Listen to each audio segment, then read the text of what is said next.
Father God, I come before you today, head bowed and body bent. T-Max, I'll give it up, give it up, give it up, give it up, give it up. Thank you, thank you, thank you, brother. Lord, I want to thank you that last night my bed didn't become my cooling board.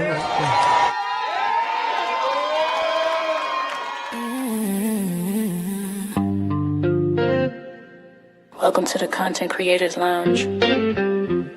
Curated by T-Max, yeah, you know the name.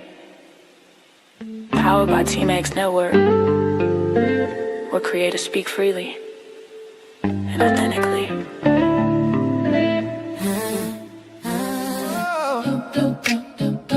Oh yeah, oh yeah. Yeah. Welcome to the Content Creators Lounge. T-Max set the tone, let your guard come down. Yeah. This ain't surface talk, this real life sound, where truth and timing always come around. Yeah. Open mics, open hearts, no filter here. T-Max in the room, voices loud and clear. Yeah. From the culture to the community, lifestyle, dreams to accountability. T-Max says, say it raw, say it proud. Every story matters in this crowd. No scripts, no scripts, just moments we allow. It's more than content, it's movement now. It's the lounge where creators shine. Yeah, T-Max vibes with perfect timing. From growth to laughs, we intertwine. Not just a show, it's a state of mind. Content Creators Lounge, tap in. Built by T-Max, where real ones win. Every episode, pull you in. Yeah, this an experience, not a trend. T-Max bring the voices to one space. Different perspectives, same safe place. Entertainment, growth, and elevation. Real conversations, real-time creation. We talk the wins and the lessons learned. Every mic hot, every story earned. Laugh a little, think a lot. Yeah, every topic hit a spot. Woo! If it matter to you, it matter here. T-Max make it clear. Every voice is here. Say it how you feel. Say it with your chest. This the lounge where creators give their best. This the lounge where creators shine. T-Max energy, front and center. From growth to laughs, we intertwine. Not just a show, it's a state of mind. Content Creators Lounge, tap in. T-Max Network, let the convo begin. Every episode, pull you in. Yeah, it's an experience, not a trend. Yeah, T-Max Network. Yo, what's going on, y'all? What's up, BMU? Man, what's going on, man? Can you hear me loud and clear? Loud and clear, my brother. All my audio coming in straight? Yes, sir. You good, man? All right, too easy, man. Ladies and gentlemen, welcome back to T-Max Network. Another episode of the Content Creators Lounge. Sundays at 7:45 p.m. Eastern Standard Time right here on YouTube. We're live. We got a good show, bro. You saw the thumbnail, right? Yes, sir. I did see the thumbnail, man. I'm ready to have the conversation, my brother. I'm ready because yeah, we got to talk about it. All right, too easy, man. We got some people in the back waiting to get up on the panel. But first, man, how was your week? Man, it was long. I'm in Texas, and Great so it's so hot. I'm from Louisiana, so I'm used to the heat. But in Texas, I'm telling you, I saw the devil with a T-shirt on that said "Jesus is the way." It's so hot here. But other than that, man, the heat, getting to work, getting back home, taking care of responsibilities, the things that we have to do, brother. That's it. Just the every day. It is what it is. How about yourself? How was your week, my brother? Smooth selling, man. I cannot complain. Got through the week and the weekend. Do it all over again tomorrow. You know what I'm talking about? Yes, sir. Yeah. Well, ladies and gentlemen, if y'all haven't seen the thumbnail, if you're watching on YouTube, I'm sure that you see it right in front of your face. But if you're over on Facebook or Instagram or any one of those platforms, this is what we're talking about tonight. Main topic of the night. We're talking about the Kendra Scott shooting of Roderick Morton. Okay. That's a case that came to me, and I looked it up, and she's claiming self-defense, but at the same time, they already arrested her for murder, $100,000 bond, and we'll get into the details of that a little bit later. We have a super panel for us tonight. And this panel right here, man, is near and dear because guess what?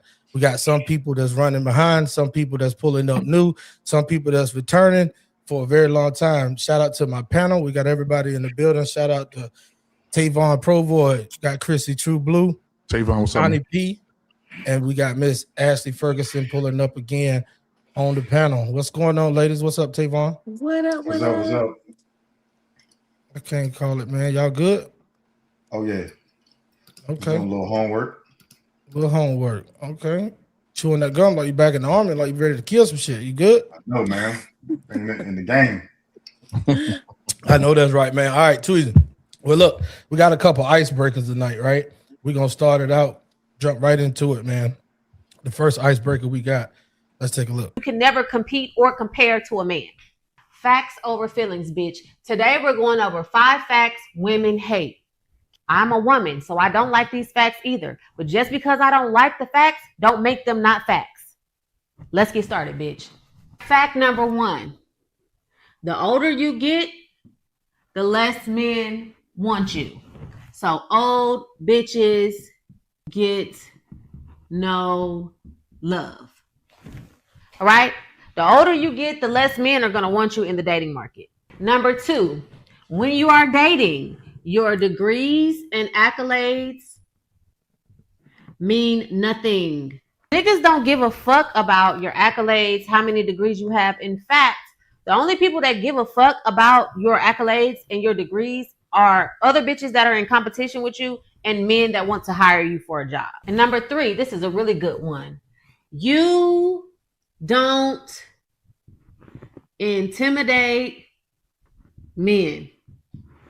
Men don't give a fuck how successful you are. It doesn't intimidate them. You can never compete or compare to a man.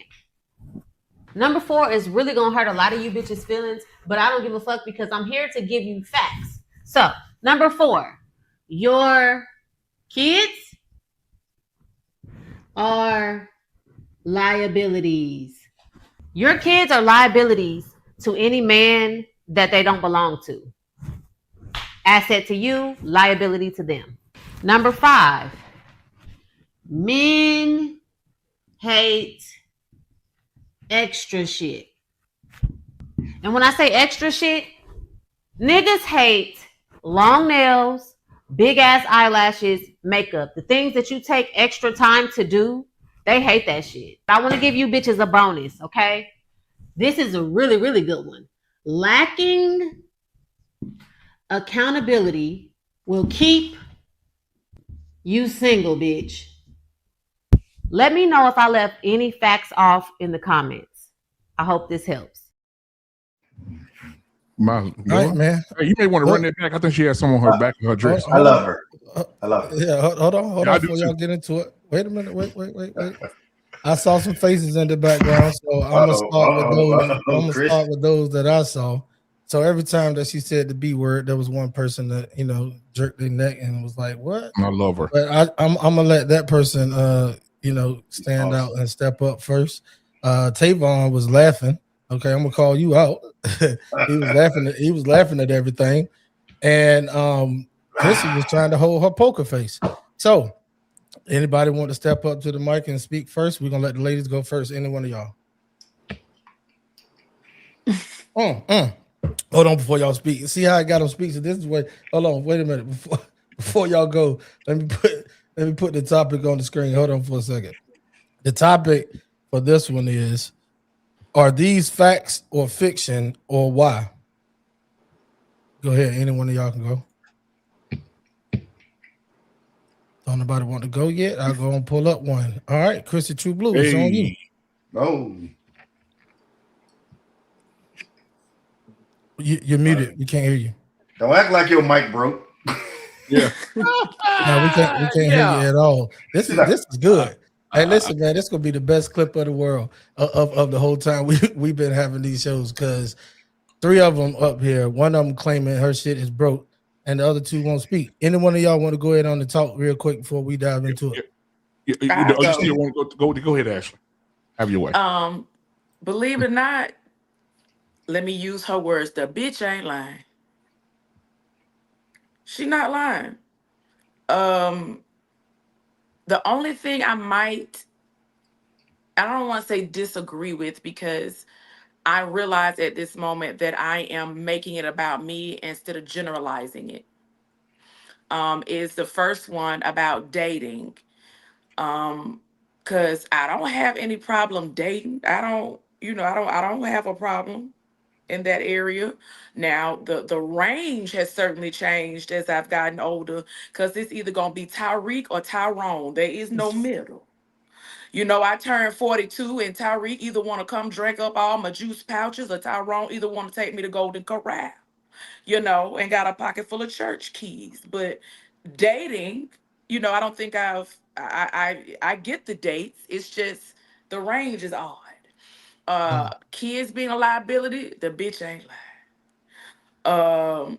We had that conversation, I think, last week about, like children and, dating and being in serious relationships, and men being providers and doing all the things for said children, and they don't give a damn. Talk to you crazy, they mamas talk to you crazy. It's odd. So I don't disagree with the bitch. Shawnee P.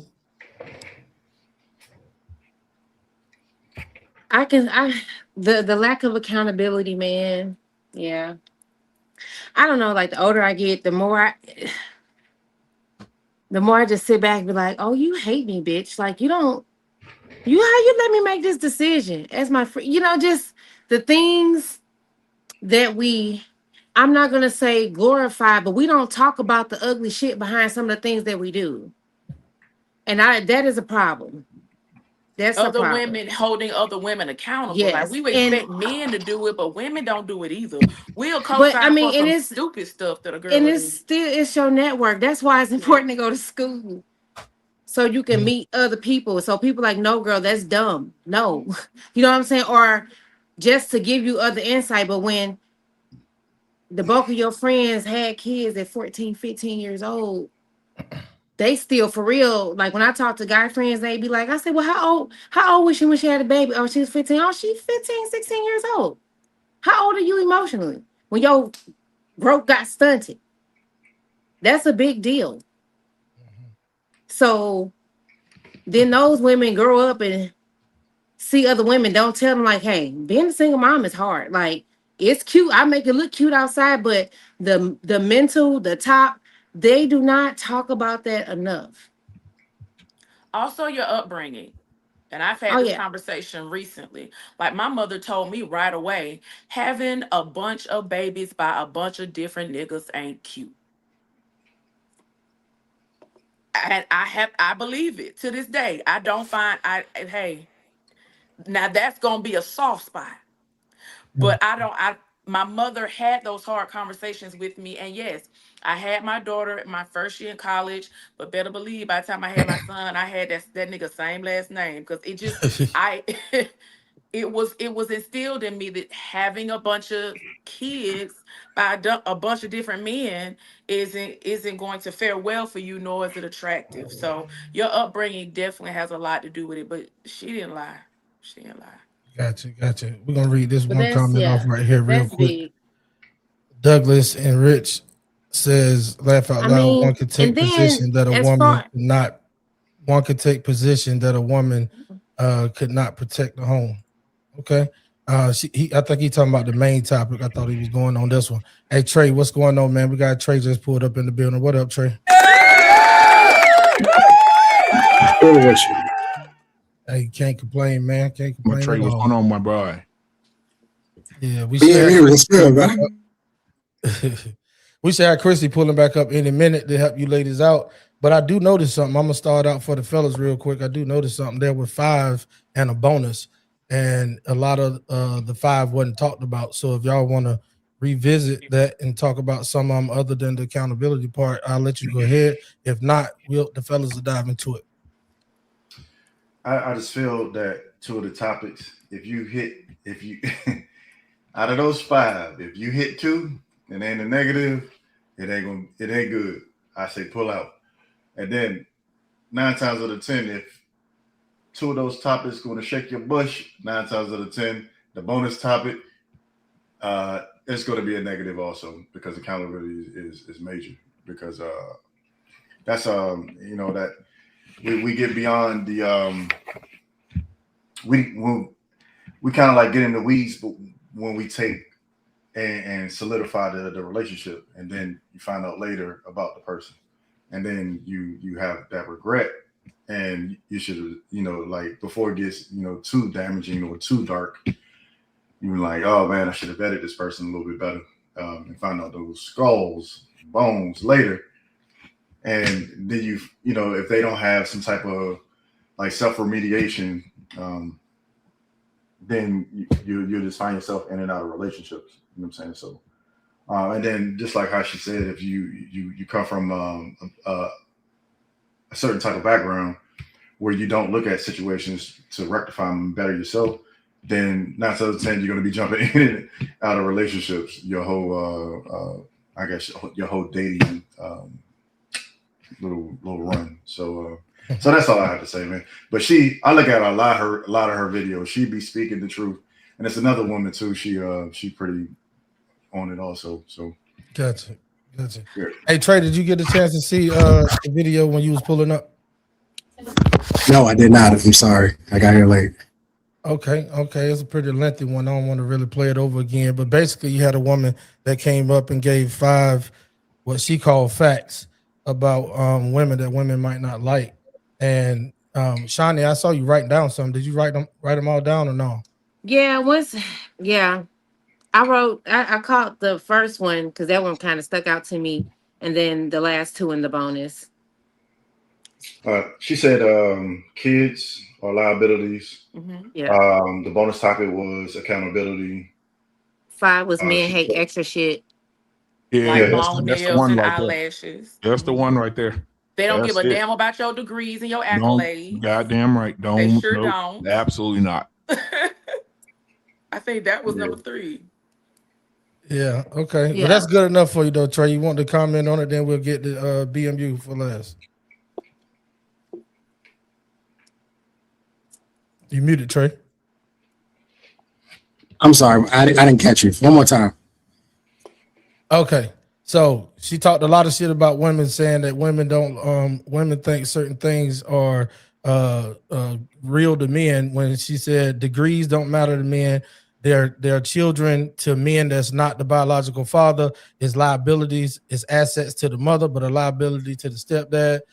She talked about men don't like all the extra shit, lashes, the Long big weaves, long nails, all that good shit. And she pretty much went in.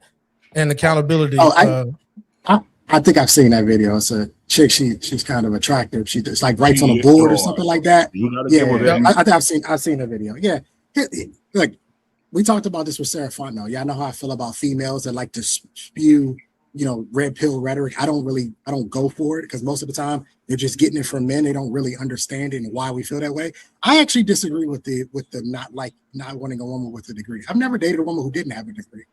I don't understand this idea that you wouldn't want an educated woman. It actually kind of bothers me a little bit. I've dated women who have master's degrees. I've dated women who have doctor's degrees. This idea that like she's going to teach your child. She's the first teacher of your child. Wouldn't we want her to be intelligent? Like, wouldn't that be a thing we would want? Like, I want my child to. Some of these kids can't read or write. They're reading at 3rd grade level. Hold on, Tavon. I got him.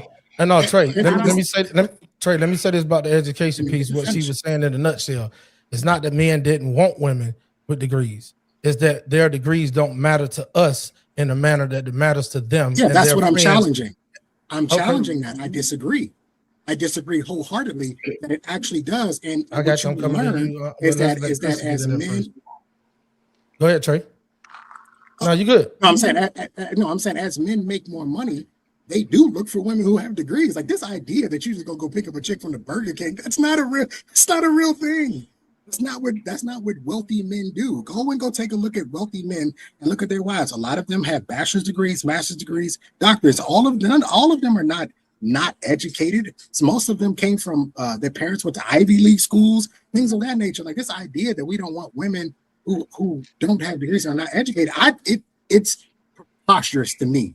And I get what the idea is that, well, it's not something like, I've never rolled up on a woman that's like, oh, your bachelor's degree is really sexy. I get that. I understand that concept. But this idea that at some point in time, as we go along in a relationship, I am going to know, well, what have you been doing since 18 years old? And I would hope that you were in college or you were working. And if one of those has to result in either some money or a degree. I'm sorry, I just don't agree with that.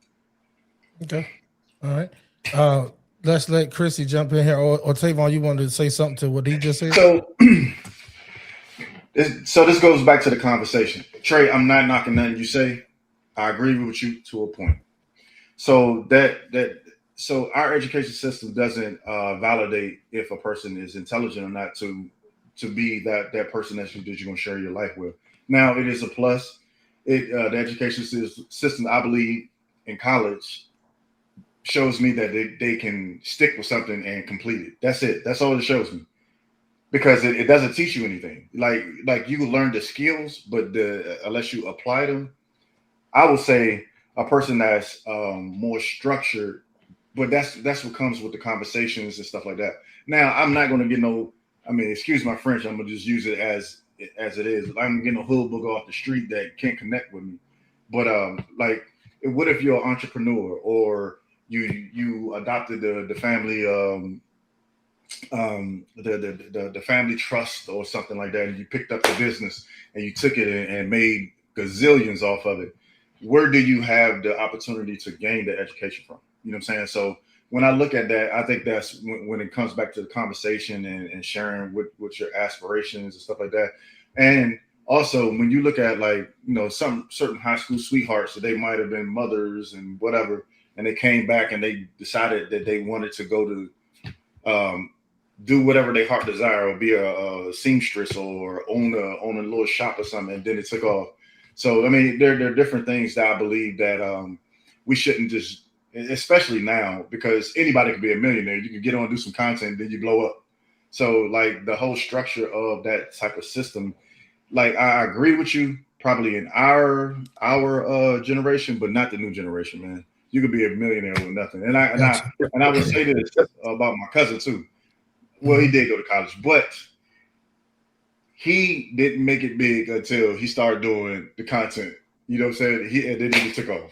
You know what I'm saying? All right, we're gonna get Chrissy up in here real quick. Chrissy, you saw the video before you left. You was on pause in spirit and on delay in your technical difficulties. So we'll let you go ahead and have the floor. This is an icebreaker, y'all. So after Chrissy go, we're gonna read some comments and go on to the next topic. Go ahead, Chrissy. What she said, can you hear me? Loud and clear. Okay. So what she said isn't wrong. A lot of men don't care about a woman's degree. A lot of men, the only thing that a man really wants is a woman to be his piece at the end of the day. That's it. That's all. And that's something that don't cost nothing. Now you good. Trey be killing me. Hey, Trey. I am gonna let you end this right here. Go ahead. You the last person to speak on this. I'm sorry, BMU ain't went yet. Hold on, Trey. Wait, Trey. Go ahead, BMU. My bad, brother. First of all, I think that it's not enough men out here that give the women their flowers. And I want to say that dress that she has on looks amazing. I think that she's very fit. I think that she has a beautiful smile, and I think that she's snatched like a child in a kindergarten class after a bad word was said. So we want to make sure we give her flowers when it comes to that body, and that the way she say bitch is sexy too. So anyway, you sound so creepy, BMU. Shut your ass up, Trey. Before BMU, before you go real quick, let me just say the one that I remember. She also said that the older women get, the more they're left behind and undesirable. But go ahead, BMU. So I will say this. For the last couple of years, I've been watching educated people. And since we're talking about women, I'm going to bring up two because I want to be sexist. I'm going to bring up two people. Kamala Harris has a bachelor. She has a BA. And Kamala Harris say, the way you know it's hot outside is to go outside and see if it's hot and go back in the house and say it's hot outside, right? So she has a degree. We've been listening to Ben Crump. He's a lawyer. He can't read two sentences. Just because you have these degrees does not mean you're educated. I don't know what happened to these people. when they got these BAs, and both of them are millionaires. Kamala Harris and Benjamin Crump are both multimillionaires, and Ben Crump can't read 2 sentences. But I will say men do care about the doing too much. I don't want to go to sleep and wake up and there's a piece of you laying on the pillow, or eyelash, or the wig came off, 8 tons of makeup on your face. I think that Black women are very beautiful women. And I think that, I don't know what happened, Trey, T-Max, Tavon, ladies on the panel. I don't know what happened. I don't know what happened that made women feel like they weren't beautiful anymore.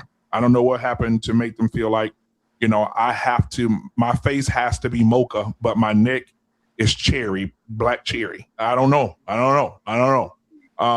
But another thing she said is that the kids are a liability. Absolutely. When a man comes into your life to help you be in your life and help you with your children, those children are a liability, because he understands it's just a matter of time before one of those kids say, "You're not my daddy."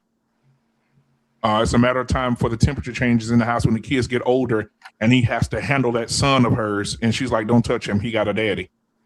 It's a matter of time for that graduation comes and she tells you, "Hey, listen, his real daddy coming to the graduation. His daddy gonna walk in, her daddy gonna walk her down the aisle, her real daddy. Yeah, I know he ain't been in her life, but he want to walk her."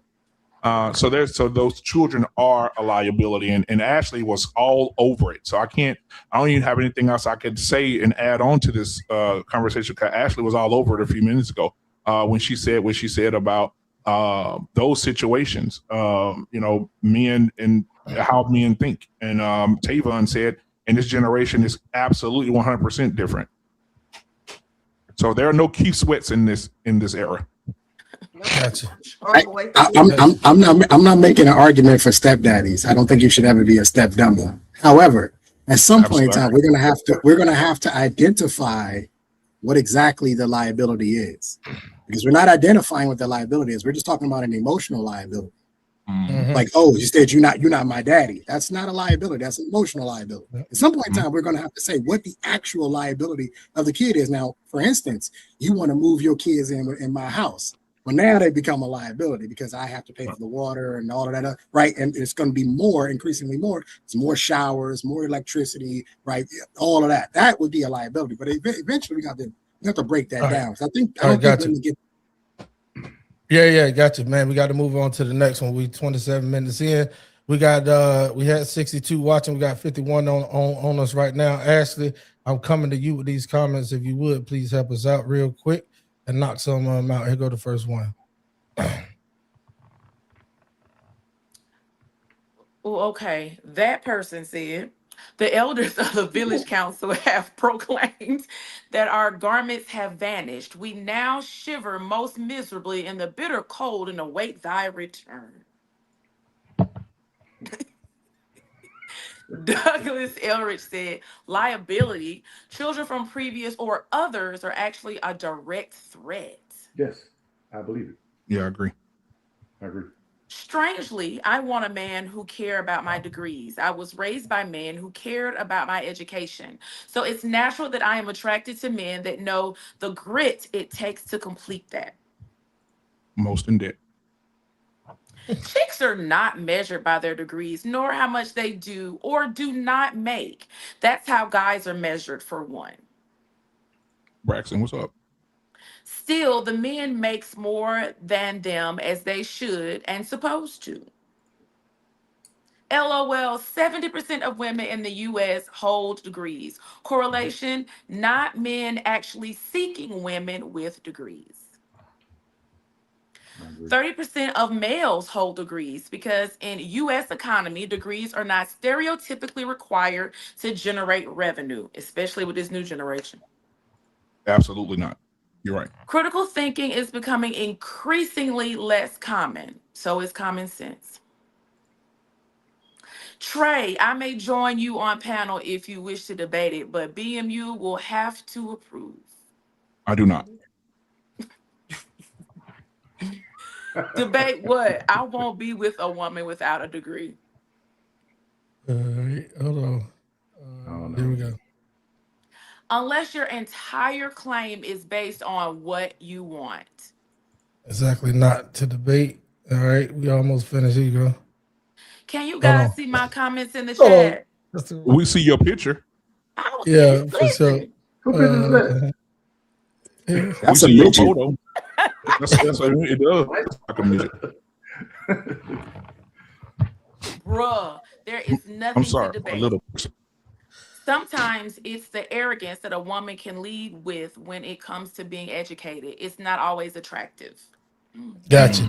All right, we're gonna hold off on the rest of them, and then we'll pop back in on those comments, man. Thank y'all so much in the chat for kicking it with us and also giving your opinion on these topics. We're gonna move right on to the next one. Here's the next topic. Roll that footage.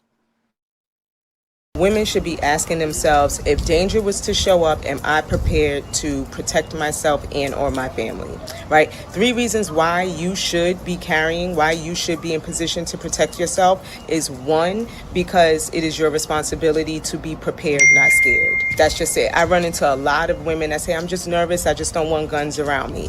It is your responsibility to be prepared, not scared. The same way you get into a car and you put your seatbelt on, you go ahead and you take some training lessons, so that way you are not afraid of the very thing that can protect you and your family. 2, predators bank on vulnerability. You being a woman is already a vulnerability to predators. They automatically feel like they can overpower you. They feel like if you have something and they want it, they can just take it, period. Like, honestly, just period. Number 3, you're your own first responder. Even if you're in position to dial 911, you have to sit there and wait.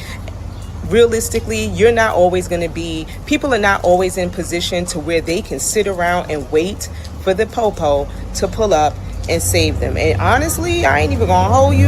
We don't know what kind of training is going on. You have to make sure that you are trained, which brings me back to number 1. It is your responsibility to be prepared, not scared.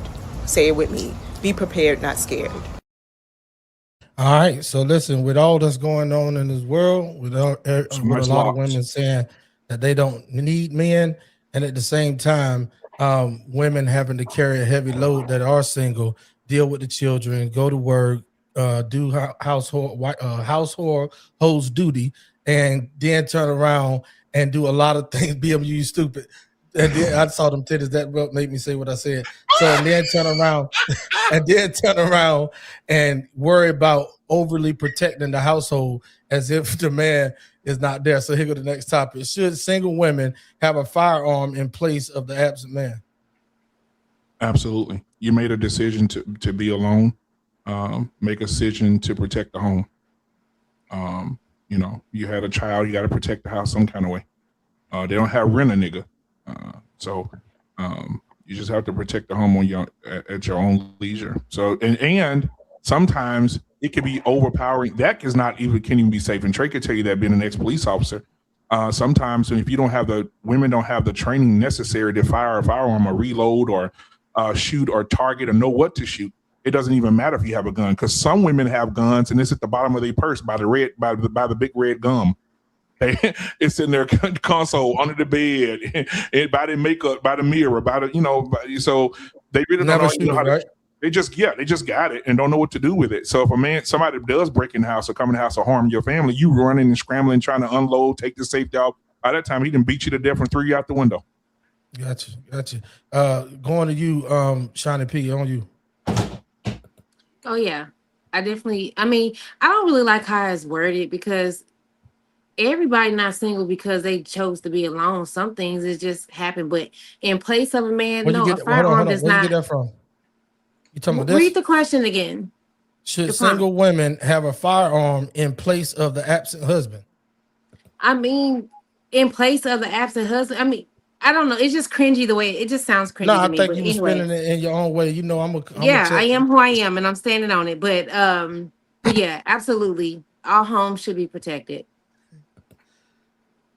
Mm-hmm. Okay. Yeah. You good? That's it? Yeah. The way you started off, I thought you was going in a different angle, but I think that you saw that the question was different. Because I don't know, because like in place of is just so weird to me. But anyway, but yeah, you should be prepared to take it out. And even if you're with your husband, you should still know and be prepared to load, because he's just a human too, right? So You should be prepared to be co-captain if that time ever comes. Yeah, Shani, let me ask you a question. If somebody had their whole mouth balled out and all their teeth pulled out and they had dentures, are they dentures in place of their real teeth? I mean, okay. Are there dentures in place? I mean, yeah, we can say that. Yeah. Yeah. They're in place of real teeth. All right. I accept your last answer. Going over to you, Chrissy. Should single women have a firearm in place of the absent husband? Yes, they should. But even if you have a husband or a man, I'm still gonna have a firearm regardless. Y'all got some real short answers tonight. I love it. Coming to you, Ashley Ferguson, it's on you. Yeah, I'm coming with my gun and a mouthful of teeth. Yeah. Actually, something different now. Actually, we got to talk to behind. We got to talk after the show. Hold on. Go ahead. Ashley, finish up. I'm just what the other two ladies said. I can reiterate it.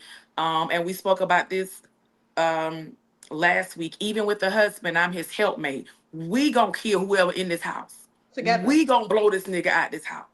I just did a training class with Freedom for You in Charlotte, North Carolina, where I shot some semi-automatic weapons, 8mm, 9mm. I do have my license to carry, and not just because to replace, because I am either by choice, either because a nigga didn't air right, whatever the reasons are, I need to be protected. I live alone.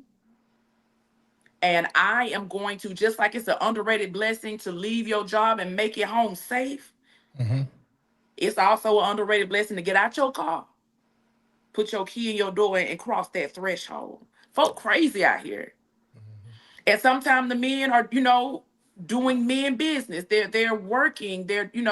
He's not always with you. And I would hope you had the kind of husband that would want you to be able to protect yourself in his absence as well. Gotcha. Hey, look, before we go to BMU, I'm gonna say this, man. I think y'all, why y'all get hung up on words though? Like replace, like that. I know that kind of set different with you and Shani. Replace is not a bad word when there's the thing that's supposed to be there to protect you is not there.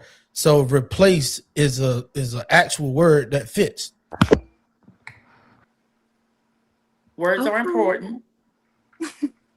I love Shani, man. Shani gonna buck back every time. Hey, listen, go ahead, BMU, do your thing. I want to say this before I get started, guys. You're watching the show right now. I need you to support this channel. He's doing the work, and he needs to see that you guys appreciate the channel. So hit the like button, hit the subscribe button right now, and don't play with us today.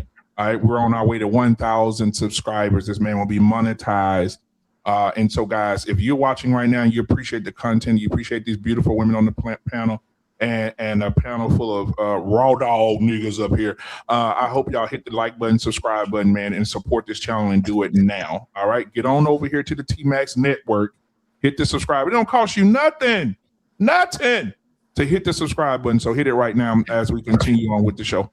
And if your woman sitting at home and ain't got no guns, somebody breaking the house, it's your fault. Make sure that your woman has a firearm in the house. Make sure if you're with your woman and she has she has a firearm as well. Make sure she's trained to use it. I had to grab my daughter's shoulder because she got her little 9mm and she's out here in these streets. And I said, "Where's your gun?" "Oh, it's down the bottom of my bag somewhere." I said, you got 5 seconds. before I go left on you, go real bad on you. This is not how we train you to use this weapon, and I don't care how big your bag is. It is not supposed to be there. So be responsible, men, with your women. Make sure they're trained. Make sure they have what they need to protect the house. Even if you're at work and they're at home by themselves, they need to have some way to protect themselves. Thanks. All right, Trey, let's go. You muted, big dog. Trey, it's on you. Yeah, look, first off, shout out to feminism, man. I'm so happy about it because back in the day, I would have been responsible for everybody in the house. And now, because of feminism, I'm not really responsible for anything anymore. That's amazing. So it's a great time to be alive. as you guys know, I am pro Second Amendment. I think if you have a trigger finger, you should have a weapon. It is as simple as that. You should be trained on said weapon. You should know how to use that weapon if your trigger finger works. And I will say this, if you are married to a man and you and that man have not went throughout that house and learned how to clear that house together as a unit on some Mr. and Mrs. Smith type shit, get rid of the man because he's not a protector. My ex, we both were police officers, and I'll never forget a day I told her, I said, go get your gun, empty it, and let me show you something. And we walked through that house, and I told her this is how we would do it. If we were upstairs and somebody came in the front door, if we were in the family room and somebody came in the door, I have 8 weapons strategically placed throughout my house on every level, just in case somebody decides that today is the day they want to go see their maker. I don't play about protection. And one of the things that I think is very important, your home is supposed to be your place of peace and serenity. And anybody who decides to come in there and change that needs to suffer the consequences. Now, that being said, you need to follow the laws and the rules of the jurisdiction in which you are in, so you know what is legal and what is not legal, and what you can do and what you can't do. For instance, in Texas, you can chase a motherfucker down the street. So it's different. Every place is different. I'm here now. Okay. Yes, so you need to know where you're at and what you can and cannot do. I'm in Maryland. We're a little bit more liberal up here. We can't really do all that. As a matter of fact, you can be sued for hurting somebody who comes inside your home. So you got to know where you're at. But this idea that I see so many people walking around unarmed is insane to me, knowing what I know. 14 years of law enforcement experience, I couldn't even fathom not walking out of my home without the strap. Like it's attached to me everywhere I go. And the only time I typically have to take it off is because there's certain places I can't take it in. And so then, that is what it is, especially when you have children, you can't take it on school grounds, things of that nature. Like, I understand it. But for me, I think that every woman, whether she is single or not, but specifically if you are single and you have made the decision to be a feminist and replace the man, you need to protect yourself. I agree, and he's right about that. T-Max, here in Texas, you can pursue someone up to 2 blocks and take their life if they took some out your house or they were in your house. It's the castle doctrine laws here in Texas. So you can come and steal if you want to. 2 blocks, I'm on your ass. Texas is a whole different animal by itself. This the wild west. Wild west for sure. Yeah. All right, Tavon, this is on you. You muted. Well, I can't hear you. One. Go out. You got to go out and come back in, Tavon. Yeah. Bounce out, go and come back in. All right. He said he good, but you still gonna have to bounce out, and come back in if you ever want to speak on the next topic. This thing. All right. So with that being said, man, I'll go ahead and give my 2 cents. Listen, everybody, like they said a while ago, everybody should have a firearm. Whether you are husband and wife or a single man or a single woman inside of a home. It's like a doorknob with a lock on it, right? If you ain't sleeping with your doors open at night, why not have something that's going to protect you just in case your doors got breached? Tavon on his back. So Tavon, go ahead and do your thing. Then we'll move on to the next topic. Nah, bro. Are you muted or no? No, he's not muted. Okay. All right. Yeah. So we're gonna bounce you all the way out. Come back in on the link. All right, so he ain't gonna talk on this topic. We'll move on. Let's stall him out real quick and give him something. Give him some time. Here you go, Chrissy. Chrissy, drop these on him. It's crazy. I grew up in SCLA 90s, and I never ever had to use my hands. I am no longer in SCLA and suddenly need guns because I'm supposed to be scared of what's happened. Mm-hmm. Women should have firearms, single or not, because she won't be with her husband when she's out. And yes, they should be properly trained. Rent and in might actually become an industry in the U.S.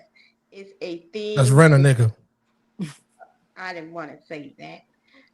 Okay. Rent a nigga might actually become an industry in the U.S. It's in a few countries already. No woman should be allowed to own weapons. Diabolical. They also should not be allowed to vote either, but that's a separate discussion. Men be prepared to be used like DoorDash. Ladies too. LOL. The future is upon us. What's up, family? It's TT from last week. Hey, TT. TT, what up, man? I'm glad you hit us with a long, drawn out comment, man, because we know how you can get. Shout out to our boy TT, BMU stupid, up in the comment section. Hey, we fuck with you, TT. All right, man, we're gonna end it right there. Tavon is back. Yeah, but look, TT, that's how I do. He already said he was nervous, and once he wasn't damn nervous. He just wanted TT pull up, man. We give you a second chance. We don't have that kind of time. We was out here for 4 hours dealing with TT ass. Until you piss him off, then it's smooth as butter. I know. They don't stutter or nothing. Hey, TT, the hell what they talking about, man. I invite you up, but if anybody want to listen, if TT come up and start speaking his mind, if anybody want to see him go along with Ashley and Chrissy, y'all make sure y'all drop a super chat over there on BMU side on Black Man Unfiltered and tell us who you want off the panel and why, and it can't be me, motherfucker. All right, go ahead on Tavon. It's on you.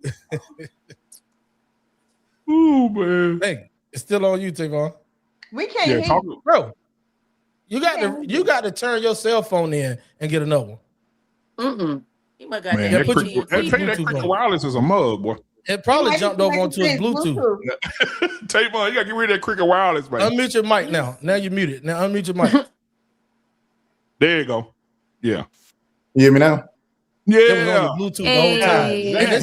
Hey y'all, and this bitch was my sergeant in the Army in IT. Look at this. Go ahead, Hey, that's why degrees don't matter. Hey. Nah, that's just because y'all was in the Army. That's the problem. Y'all was in the Army. Nah, go ahead. We ain't gonna go low requirements. Hey, Trey. Low requirements. We ain't gonna go that Trey, so I see why Trey the way he is, man. He up in Maryland. I'm from DC. And I already know what the lifestyle is up there. If you don't go to sleep and go to the bathroom with your gun, you're liable to be a victim. Okay? Yeah. You literally got to be in the bed like this. All right? That Joe Chirac, man. I know. But like I said, I mean, he knows, bro. I wholeheartedly, bro. I don't trust nobody that's outside this household. And he'll tell you, I stay on a large piece of land. And the Lord, we have my neighbor has a cemetery on his land, so we gonna have the whole ceremony right there, like kill and then go drag them right over 200 yards, put them in the ground.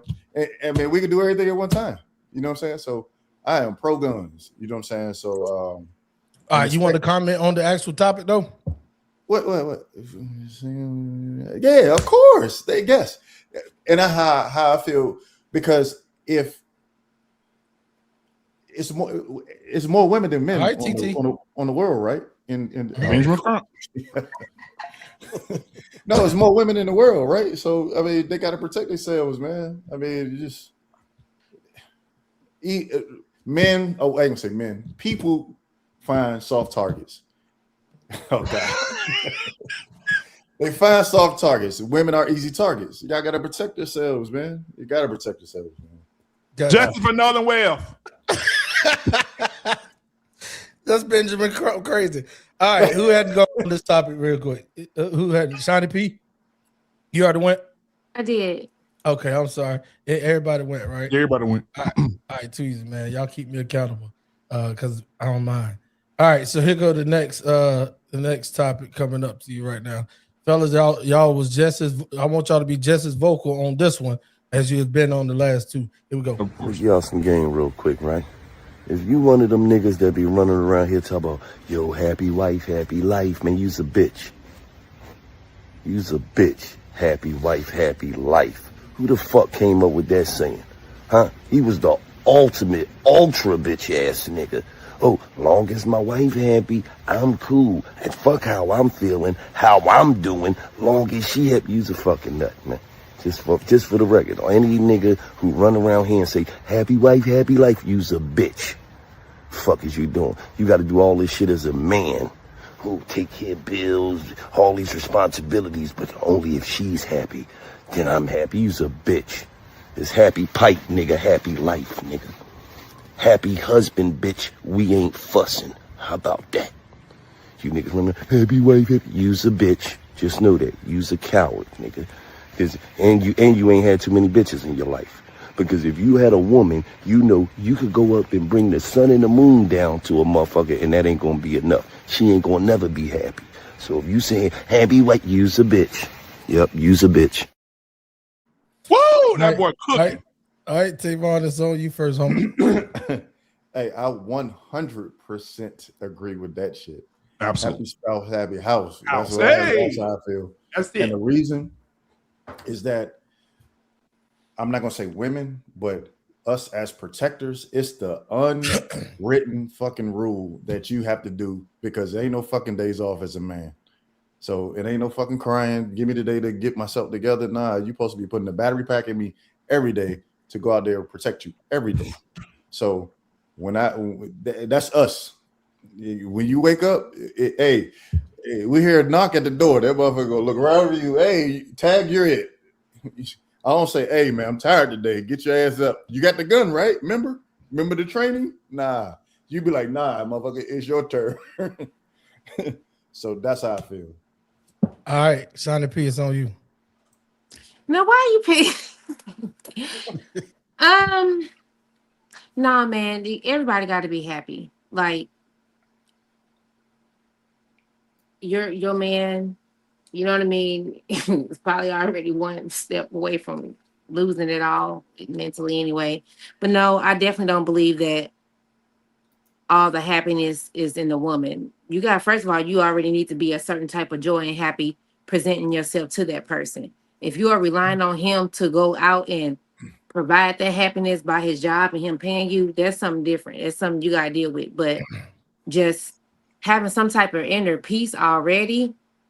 See, a lot of these women are witches, and you know, and they don't have inner peace. They are presented aesthetically peaceful and cute, but when you get down to the nitty gritty, they not happy women, and they are there to harvest everything that you have. So nah, man, like dudes like, oh well, I want you to make me happy. I'm not here to do that. You got to already be that. I'm just a sprinkle on top, baby. You know, so no, it's not all about that. And typically those men, they can't keep that shenanigans up for long. That'd be a facade like a mug. Oh, pleasing ass nigga. No, be a normal man, be a person. You know what I'm saying? So it ain't bad to say no sometimes, huh? I mean, because a lot of them get so focused on you, they not paying their own rent. They're not taking care of their due diligence. I'm like, what are you? Don't stop. No, but I don't get it. But nah, bro, y'all should already have that. I mean, we're getting older. Most of us half damn dead. Come on. You know what I'm saying? And if not, and if you know you a natural negative Nancy, Debbie Downing ass woman, you ain't got no business going to take what a man have to offer. Mm-hmm. All right. Yeah. Connie, one question before you go. Is happy wife, happy life ruining relationships? I don't know who subscribed to that shit. I don't. Yeah, that's horrible. I mean, because it's a give and take, man. Like I say, eventually you're gonna drain them. You know what I'm saying? And it's gonna become a real issue within your dynamic. Everybody gotta need some joy. Everybody. Gotcha. All right, too easy. Chrissy True Blue, is on you. Is happy wife, happy life ruining relationships?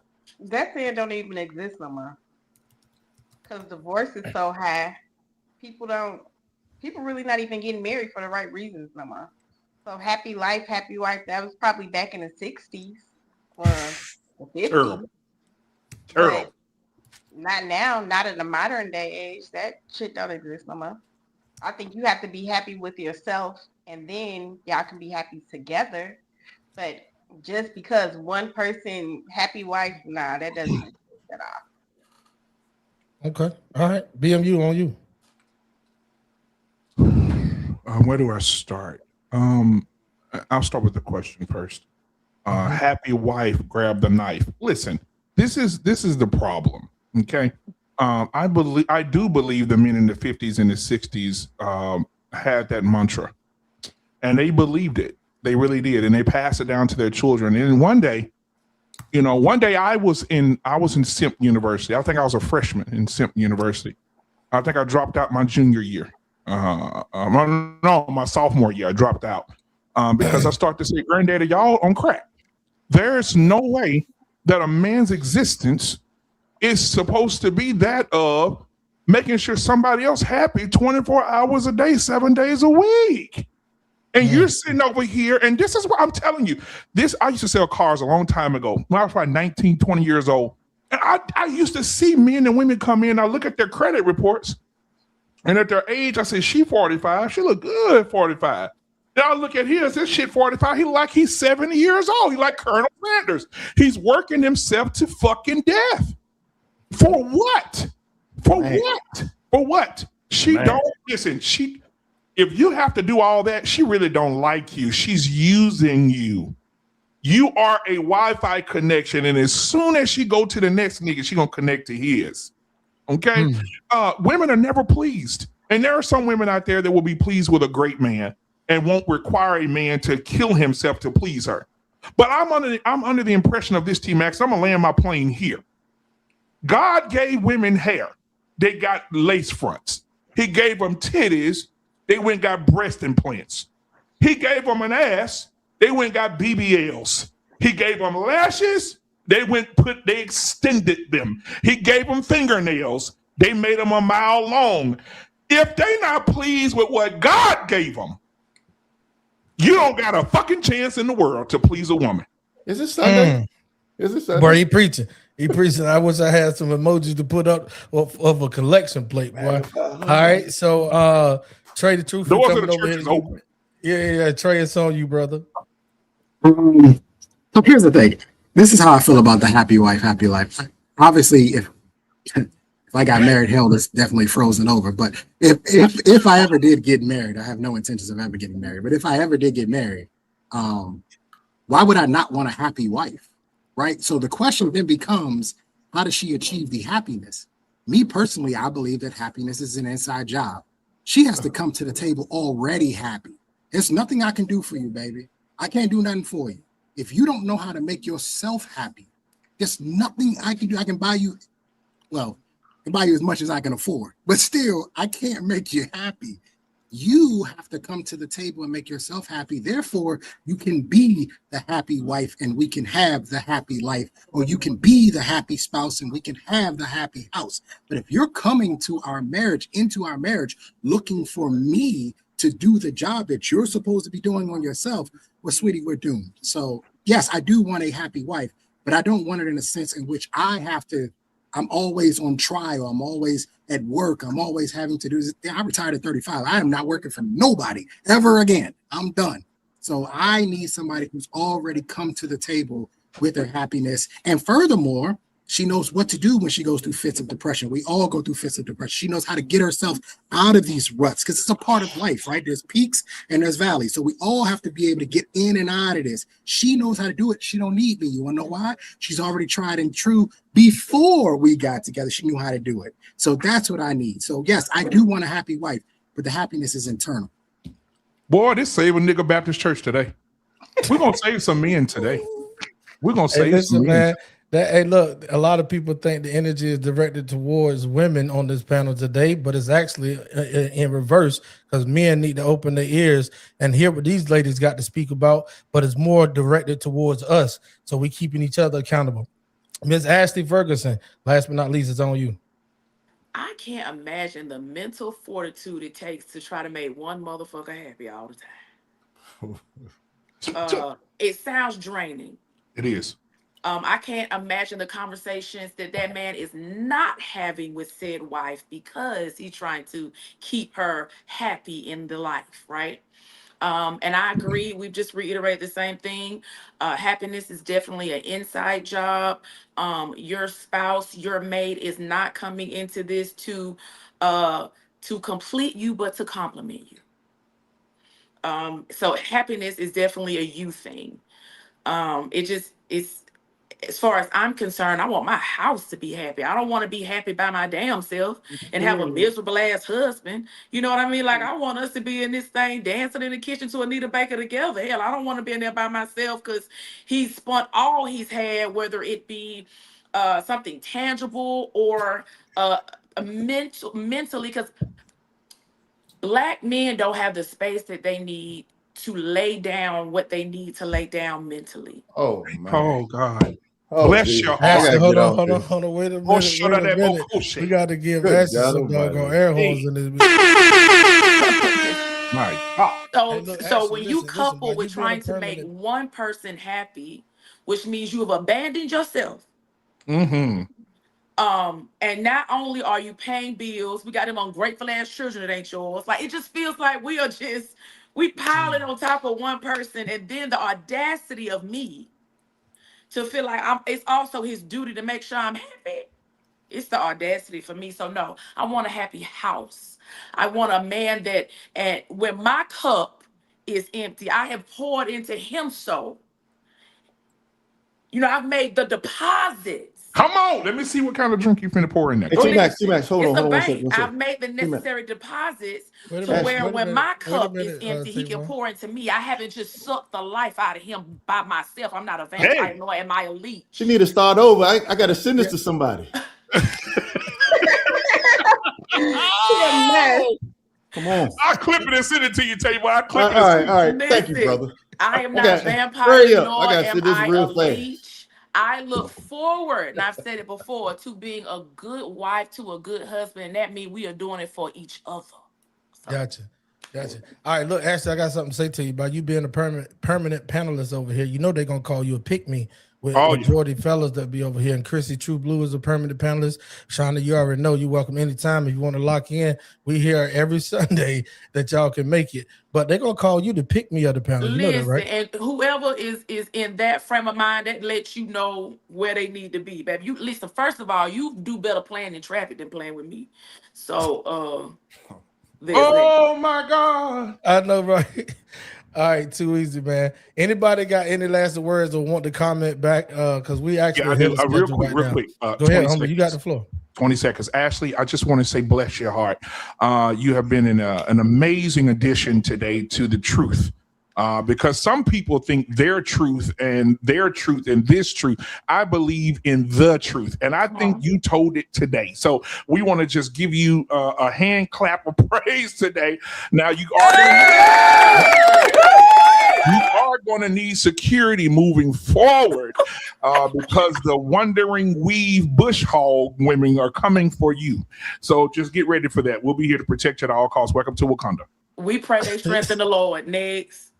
All right, gotcha.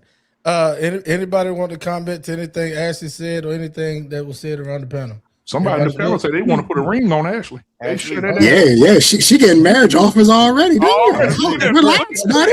Relax. I'm telling you, hey, Ashley, I'm telling you, they got this video. If you do go into a relationship, you don't fulfill the needs. Oh man, you will get divorced quick. Listen, I tell you a joke before I tell you a lie. I don't operate like that. Here go a comment for you, Ashley. They say they smell pandering. That's your top lip, Douglas. Smell Pampers, nigga. You listen. You 40. That's what you smell. You 40. Yeah, you crazy. All right, too easy. Let's go ahead on and move into the next topic. This is the last topic of the night, so it's a little lengthy video. Some of y'all haven't seen the case with Kendra Scott, right? And she shot a 20-year-old young man who she found underneath her 13-year-old daughter's bed when she came home at 1:30 a.m. Yeah, man, this one here is I know what Trey doing in this situation. He gets a 20-year-old with his 13-year-old. Well, let's go ahead. Yeah, man, this is something else. We got another brother just pulled up on the panel. Y'all shout out Mr. Beanie TV. What's going on, brother? All right, man. So here's the next topic. Mr. Beans, welcome to the panel. Here come the next topic. We're going to get on the main topic of the night. Here we go. This shooting took place here at around 1:40 a.m. and it happened at this home right across from me on Travis Road. Now, this all happened after a mother found a man in her house. She says he was hiding under a child's bed. As your parent, you're protecting. And when a situation comes up like that, you just react. If someone came into your home and they weren't supposed to be there and they was running out and the law has been changed, when you shoot, you don't know where the bullet gonna hit. A young man lying motionless in the grass, his belongings scattered around him as if he had been rushing to leave. A mother standing on the property, calmly and repeatedly telling officers she had simply protected her home. By the time investigators finished their first hour on scene, they knew this wasn't what it looked like. This is the story of Rodarius Morton and the self-defense narrative that was never as convincing as Kendra Scott thought. Kendra was a mother to a 13-year-old daughter. The mama bear instinct is practically a cultural religion. Society expects mothers to do whatever it takes to shield their children from the dangers of the outside world. Kendra suspected her daughter was communicating with boys, a violation of the strict rules of the Travis Road house. But Kendra didn't just give a stern warning. She made a specific, terrifying promise. She sat her young daughter down and told her in no uncertain terms that if she ever caught a boy inside their home, she would put a hole in his A. The daughter had made a connection with 20-year-old Rodarius Morton. The inappropriate age gap, a 20-year-old adult engaging with a 13-year-old middle schooler, is a glaring red flag that paints Rodarius's choices in a highly critical light. Kendra Scott was out of the house for the 13-year-old daughter. This was the green light. The texts were sent. The back door was left unlocked. At approximately 1 a.m., Rodarius Morton slipped quietly onto the property at Travis Road. He moved through the shadows of the yard, pulling open the door and stepping into the dark house. For 30 minutes, the house remained quiet. The secret seemed secure. At 1:30 a.m., the sound of a vehicle pulling up shattered the silence. It was Kendra, and she knew something was wrong. Instead of unlocking the door and walking in, Kendra began banging aggressively on the exterior. Her voice cut through the quiet night, loud and demanding. "Who's at my house?" she yelled. The 13-year-old girl, remembering her mother's lethal promise, was terrified. Rodarius scrambled. In a desperate, frantic bid for survival, the 20-year-old squeezed his frame underneath the child's bed. And then the hiding spot was compromised. Kendra found him. We know Kendra began yelling at him to get out. Rodarius didn't fight. He didn't argue. He didn't lunge. He dragged himself out from under the bed, grabbed his belongings, and began to rapidly retreat through the house, desperate to put distance between himself and the furious mother. He made it out the door. But Kendra Scott wasn't just clearing her house. She was keeping her promise. At roughly 1:45 a.m., the Memphis Police Department dispatch board lit up. Calls were flooding in, reporting the loud, unmistakable crack of a single gunshot. Rodarius Morton was lying in the front yard near the porch.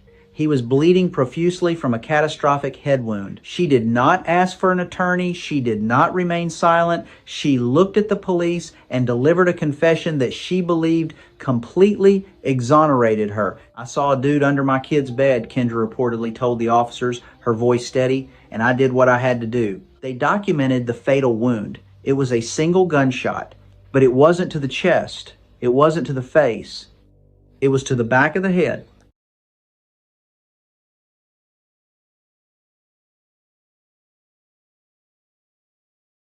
All right, so listen, we're going to go around the panel just so everybody is aware.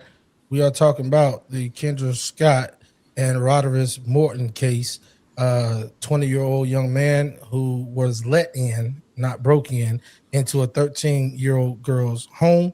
Kendra, the mother, was not at home at the time, and she had already made a declaration to her daughter that if she ever saw any boy of any age, let alone, I want y'all to remember that, of any age inside of her home, she would put a hole in his ass. So that boy could have been 13. That boy could have been any age. He would have been unalived or killed by that manner. Okay, we're gonna start around the panel, and we're gonna go with our newcomer. Hey, Mr. Beans TV, on you, brother. You probably should have came to me last. What is it exactly that you want? All right, so here's the question right here. The question is: guilty of murder, self-defense, or you want me to go? Because I'm gonna bounce in a second. I can go give Beans a second to gather his thoughts. All right, so here go the question, Trey. Guilty of murder, self-defense, or she did what she had to do? She's guilty of murder and she did what she had to do. Two things can be right at once. Like, I don't really know. I'm sitting here thinking. Remember, we've had this conversation before. I forgot what case we were talking about. A lot of people will say what they're going to do until they are actually faced with the situation. And then they either typically do exactly what they said they were going to do, or they do the complete opposite of what they said they were going to do. In this particular case, she kept her word, I guess, and said she was going to do this. I have some questions. One of my first questions is, to have that conversation with your 13-year-old, I would like to know, has she snuck a boy in the house before? Why would you have to have that conversation with your 13-year-old that if I saw a male in the home, that I'm going to essentially execute him? Okay, that's my first question. My second question is can a 13-year-old invite someone into a home legally? That would be a question I would have to ask the Tennessee law, right? It's because he was invited in. Now they're saying that this kid was mentally delayed. I'm sorry, I'm looking at these gang sign pictures. I'm not getting that. I'm not getting this mentally delayed thing. I think he knew exactly what he was doing in there. We also have to have a conversation of, well, what kind of daughter are you raising? She's 13 years old. She's sneaking 20-year-olds into the home. I mean, there's a lot here. I do not believe this was self-defense if she shot him in the back of the head as he was trying to exit. So I think that's gone. And I also don't think she cares. And from what it appears, I don't think she cares about which way this goes. I think she's she's made her mind up that she's perfectly okay with if she spends the next 20 years in prison, because she did exactly what she said she was going to do. On God, I did exactly what I said I was going to do. I'm interested to see where this goes. This is Tennessee, so I am interested to see where this goes. I cannot tell you that I would have handled it the same way. I don't know if I would have gotten a gun. Probably would just had some hand-to-hand combat. Probably would have happened if I walked in and saw him under the bed. I would have dragged him from under the bed. But again, I'm just telling you what I would do versus what I would actually do in that actual situation. I don't know. I have a daughter. She's 7 years old. We have already made our determination. We're going to start having these conversations about sex and boys at 10. We're going to start having these conversations. And I highly suggest that a lot of people start having these conversations much earlier with these younger girls because they are moving quite fast. I got a lot of questions, but in my opinion, I don't think this is the first time a boy's been in her house. And I think that this was not only a warning shot to the daughter, but she was telling them, listen, you bring a boy, I'm going to do what I need to do. And she called her bluff. The end is the end. But y'all have a good night, man. This is a good panel. Trey, before you leave, it is against the law. A 13-year-old in the state of Tennessee cannot invite anyone in her home, especially a 20-year-old. And if he's 20 years old in the house with a 13-year-old, they consider it grape. I can't say it. And then there you go. Yeah. But then there you go. So thank you for answering one of the questions. Thanks. Yeah. I wanna push back on something real quick, Trey. So you said you were in law enforcement, right? Yes. Come across any gangbangers? Yes. What was the youngest gangbanger you ever came across? 9. Probably 9. Did he seem like he had the mental fortitude of a college student? Yeah, actually, not a college student, but he was wise beyond his years. Yes. He also knew to keep his mouth shut. I mean, but what does that take, right? Because my pushback is that the narrative that you painted, that because this dude is aware of gangbanging or gang signs, that somehow that means he's a genius. That's hyperbolic. I know you didn't say he was a genius. I never said genius. I literally just said that's hyperbolic. I know you didn't say he was a genius, right? But what I'm saying is this: like, you got gangbangers at 9, right? To your point, nobody thinks these 9-year-olds are these very, genius type level people, right? Super mature people, right? The choice in itself could be described as an immature choice. So I think that's a very unnecessary narrative to paint. The boy is obviously slow. So obviously, you can see it. He damn near missing a chromosome. Like, it just is what it is. He is slow, right? But and at the same time, he don't look his age. So for all those people who trying to lie and say he looked 20, he don't, right? But at the end of the day, I hope, even though I know they not, they probably gonna give her like 5 years. She'll be out in 2. They love it when black women kill black men. But I hope, and I'm not a fan of jail, but I hope whatever she don't want to happen happens. So whatever that is, because I'm not really a fan of jail. But whatever her worst nightmare is, I hope that's the shit that happened, because she ain't have to kill that boy. It was unnecessary. He was already. Before BMU jump in there, Beans. Before BMU jump in there, I do want to highlight something. Trey said is that he don't know what he did, but he did something, and she did the thing at the door going out, right, and he didn't run like they say he was moving rapidly. Yeah, he was trying to get out of there. He didn't flex on her. He didn't try to jump on her. He made it out of the house. And that's the thing that's going to hem her up. But one of the things that's really going to hem her up is her own daughter's testimony. Right on the spot, she told the police, one, that her mom said she was going to burn somebody if she ever caught somebody in the house. 2, she said that her mom always told her this gun and actually was aggressive with it and in her demeanor.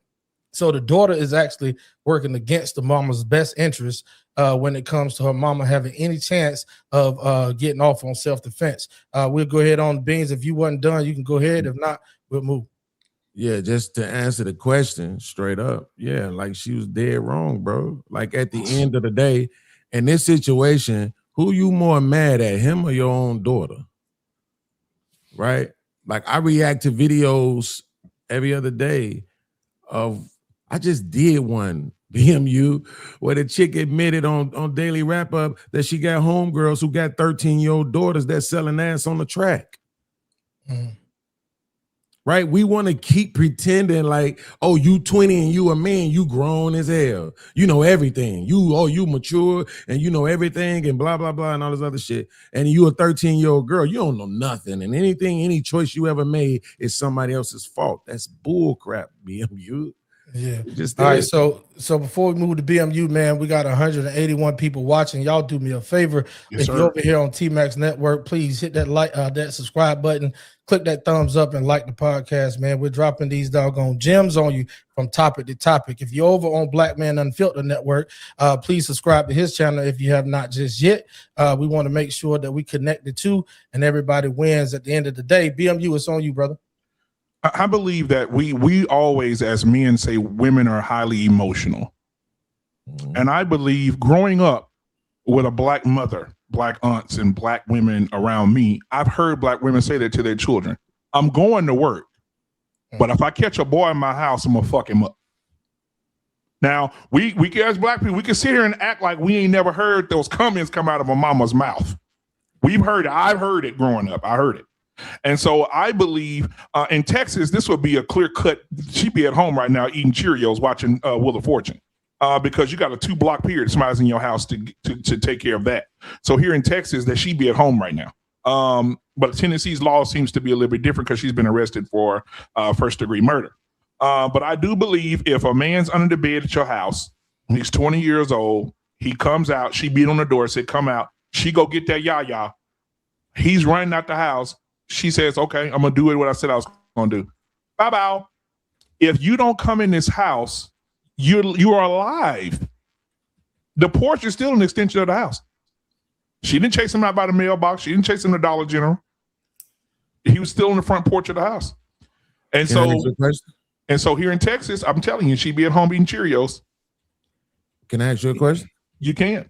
What happens to the daughter? The daughter she has to be held accountable. I'm not saying that the daughter's not wrong, because like somebody said, like Trey said, these little girls are moving very fast. And at 13 years old, because let me share this with you, T-Max and Beans, y'all. You remember Dr. Nkumbe, Mr. Beans?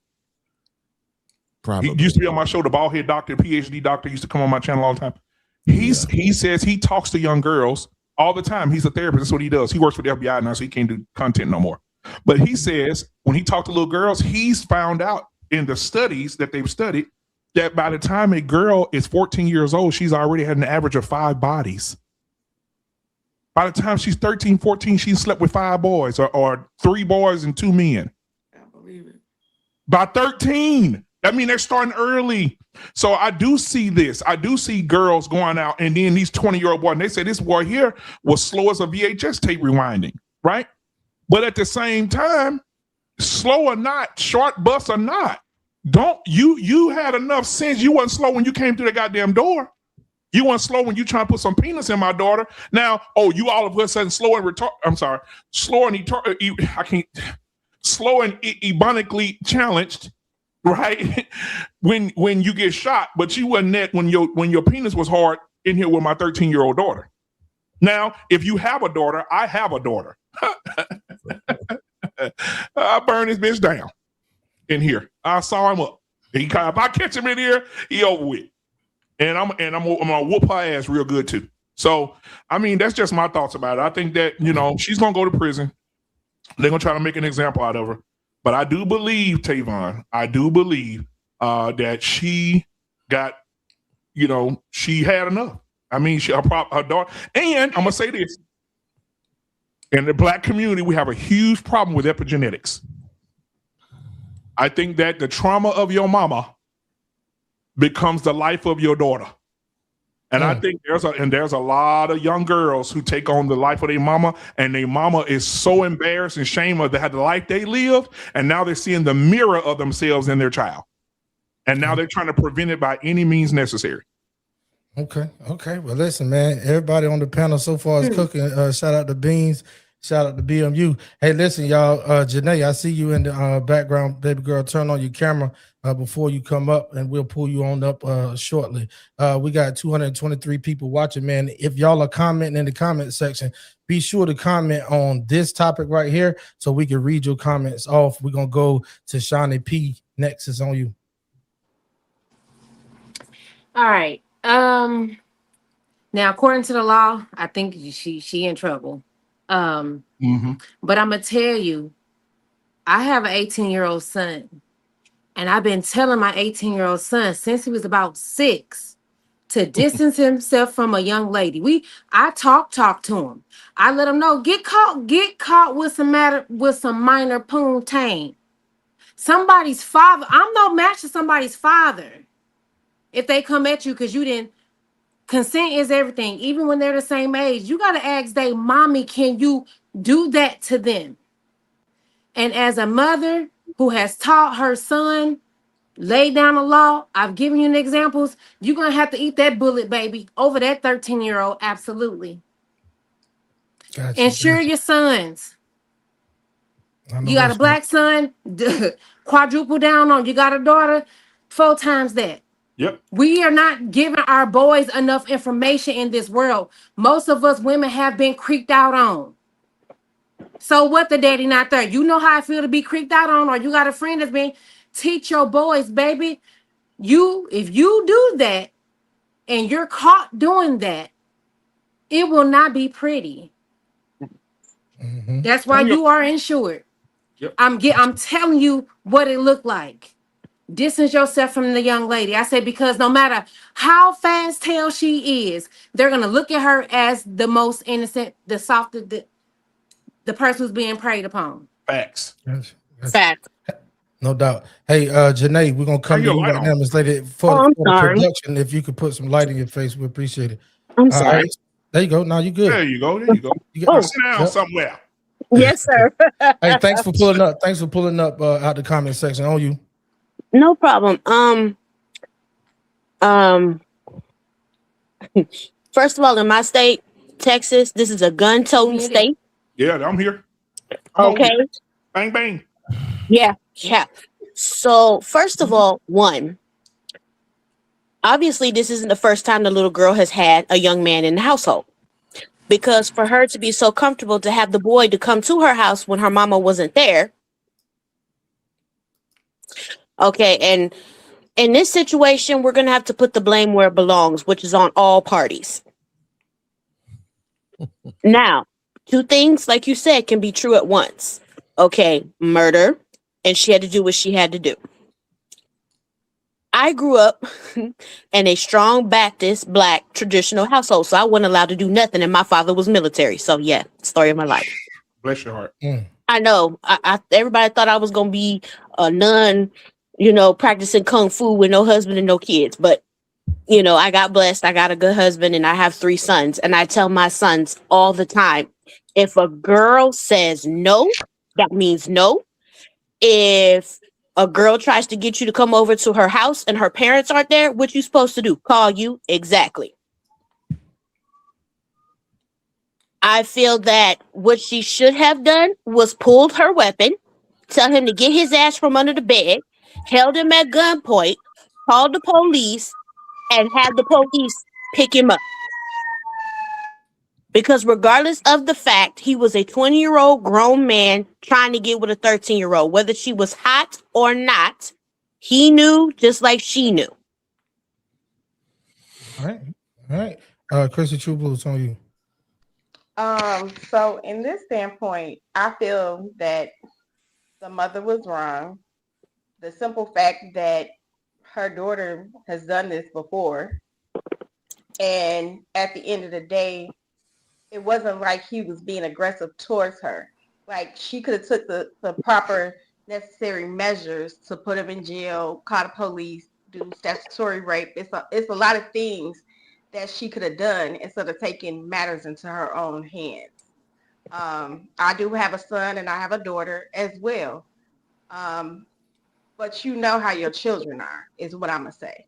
You know how your kids move. You know how your children are. You can tell everything. I have literally went out of town and nothing has happened in my house. So that speaks a lot. You understand what I'm saying? At 13 years old, she feels like she's grown. All right. I have to agree. Yep. Tavon? Man, I'm gonna try to be fast, man. Please. So I don't know each state's law, but can't be impulsive and emotional when you're about to shoot somebody. So I think the best shot should have been under the bed. But I mean, that's just me. When you execution style somebody, and here in the state of Georgia, they got to fall front. So you got to, if you're going to aim up, make sure you drag him in. You know, shot him and he's going out. Yeah, you got to go. You're going in jail. Trauma is transferred. So if trauma was transferred to you, 9 times you're going to transfer it back out. So you are a reflection of the next generation. So I can't say she shouldn't have got mad at her. Sometimes you just got to be like, damn, this is a product of me. She's only doing with me. So it's different measures you got to take when in situations like that. So I don't think a gun was the safest thing. I do have other questions, like if you have a problem with daughters in the house, where's the dad? I was about to ask the same question. So I was, in confinement, grandfather, some fucking. But what I'm in confinement. But what I feel is she's done this before because she was comfortable enough to said that and not get. So she never. So what I'm saying is this probably not the first time that young man has been at her house. So this is my question too, though. This time. But I look at this question too. Where the fuck are you at 1:30 in the fucking morning? She was coming home from work. She was coming home from work. She worked graveyard. She worked graveyard. Still. Make your point off that. If you knew that you had problems with your little girl at almost midnight, then you gotta find a profession. Just like me, like I was in the fucking army. I mean, this shit, I couldn't do 2 more years because it was breaking my family. You know what I'm saying? What's more important, your fucking career or your family? I mean, so let me ask you a question, Tavon. Easier for her? Yeah. Do you think it'd be easier for her to find older supervision for a 13-year-old that she already know is having issues? Yeah, and that's why I said, like my questions are rhetorical. Like, where are the men? You know what I'm saying? Because why you got to come home toting? In confignment. Yeah. The men are they're either your daughter don't fear I got that you are coming home to, like, it's a point of that that your daughter don't fear breaking the rules. Yeah, right. There's no consequences. So we got a bigger fucking problem. You know what I'm saying? So like, I'm gonna tell you right now, man. If my dad said, "Hey, don't have no pussy up in this house. Only thing that's fucking in here is me." The fear, like, and we ain't had no big windows, so I was like, "How the fuck am I gonna get her out of here?" She's gonna be under the bed. She's gonna be under the bed 12 hours, and then she's gonna be on the missing person list for a while because you ain't going nowhere. Hey man, He's gonna kill both of us. Thanks for You know what I'm saying? confessing. Hey, big girls need love too. If your window won't fit them, boy, you got the back door. Hey, you gotta stuff them. You I know know what I'm that's saying? right. So look, Janae has something that she wanted to say. Yeah, go ahead. I mean, that's all I had. The issue I have is what happened to when we were coming up. It took a village to raise children. Okay, everybody on this panel had parents that worked 1 or 2 jobs per parent, and you knew not to answer that phone, not to answer the door, and not to have people in their house, right? Mm-hmm. And if you did so, one of the neighbors would peep your game, and you would get an ass whooping from the neighbor, and you would get an ass whooping from your parents when they got home. Yes. Mm-hmm. So, Janae, how realistic Can I do you tell you think what that happened? is in 2026? I'll say, can I tell you what happened? That's why I asked what happened to it. I can tell you. Let me tell you what happened. Go ahead. All the parents are bitches, and the parents want to be friends with their kids, and they want to go party with their kids. They want to smoke weed with their kids. They want to go. They want to. The mamas and daughters are having sex with the same men now. The neighbor can't say nothing to the kids no more because when the woman get off, she's gonna be so high and drunk, she gonna go try to fight the neighbor for saying something to her kids. Don't you fucking talk to my kids like that. When I said the fathers are contained and in confinement, the mama got the men by the nuts now. Don't say nothing to my daughter. You want me to call these police? If a man get an allegation, he's done in his job. He's done as a man. The mama emasculating him. You think the daughter gonna respect him? This is the times we live in now. That's why the men are checking out. They're checking. When I say checking out, I mean themselves. They're getting out of here by inflicting it on themselves, right? Because you look at statistically, right now, black men are #1 with self-deletions in the country. Right now, I did not know that. We're #1. And so now you got to deal with being emasculated. You paying all the bills, your woman disrespecting you. You paying all the bills, your kids disrespecting you. You go to work, their boss disrespecting you. Then you got to come back home. Men are checking out. They say, you know what, I don't want to be here. They take themselves out or they move out and say, you know what, fuck you and them kids. And then everybody get mad when the man say fuck you and them kids, and then you end up with a 13-year-old daughter bringing a 20-year-old man in and putting him under the bed, having sex with him. Now, then guess what? But when the daughter get ran through, that's when the mama gonna call him and say, "Come get your child. Come get your kid. Hey, you got to raise your kid." But I think it's also what people have to remember. We're in the day and age of race does play a big thing, right? It does. So let's just say this happens all the time with white people. It's just never talked about. It goes back. Hold on, y'all. Hold on. It's never talked about. Well, you finished, Chris? Because I wanted to stick a foot all the way down through. Go ahead. Yeah, I don't put down my throat. I'm saying at the end of the day, as a black woman, the moment that you decided you were going to do self-defense, and the day and age that we are in, and the time that we are in, she might as well hang it up. But you know, they're going to make her an example just because. Mm-hmm. All right, BM, you had something you want to say? You know, go to Janae. We got to get to Ashley, y'all. You know why white people are different than us? Because the white people allow freedoms that we don't allow our children. And when the boy come over to our house, our mama tell us, if I find a boy in your room, I'm gonna kill both of you. A white boy come over to his girlfriend's house, he can go in the room, they can shut the door, they can watch TV, they can make out. No, not in my house. I wasn't allowed to do that. And touch each other. Oh, in the white people house, they allow it. They do. I've seen it. Yeah, he can spend the night. So that's why you don't hear it over there in the white community. Ain't nobody, because they enjoy it. And then the little boy come over there. Now the parents know each other. Oh, little Billy over there. Yeah, he's over here, Bob. Man, your son's amazing. We're gonna watch the game. Kick back, get some peanut butter sandwiches. I want to, hey, BMU. I'm gonna jump in real quick and speak up for the hood niggas. In certain communities, in our community, in the black community, if there's no man in the house, it's a lot of that fucking freedom going on as well. Exactly. We can't even play like that. I know the people on this panel is going to speak for themselves and say, not my house, but I'm trying to tell you that if mama is occupied, right, trying to entertain her boyfriend, if mama is occupied working, if mama is occupied using substance or whatever it is, or just sitting there chilling, and that's just the way that mama was raised, that she can have a man. Even when you got a single dad house, ain't no dudes coming up in there to kick it with the daughter. Right. Exactly. Right. And there's the double standard. Boys have a little bit more free leeway, but still in that instance, if there's a sister in the house, they still try to hold the boy to the same standard, so the sister can't say what he get to do it. Go ahead on, Miss Ashley. It's on you. T-Mac, real quick, T-Mac. I think when I was growing up, I'm 42. So when I'm thinking when I was growing up, right when I was getting into my 20s, I think this shit started to happen. I started to happen with the thing, like what you just said about the house, people living in the house and the freedoms in the house. And I remember talking to this girl, dating this girl named Javon, right? Shout out to Javon, pretty. I can't say too much. But talking to Javon, right? Javon mama was fine as hell, right? Javon mama come home. And I'll never forget this. God be my witness. Javon mama came home. I'm waiting on Javon to come home from work. Her mama get out work, come through the house on her roll wide open, butt ass naked. Walk in the kitchen, get something to drink, walk back. I said, whoa. I said, hey, Miss Tam. She said, boy, you done seen some ass and titties before. She said, if you was man enough, you get this pussy for my daughter to get here. Oh, I need some crowd for this. Lord. And guess what? I was 20. So I was 20. I said, hold on a minute.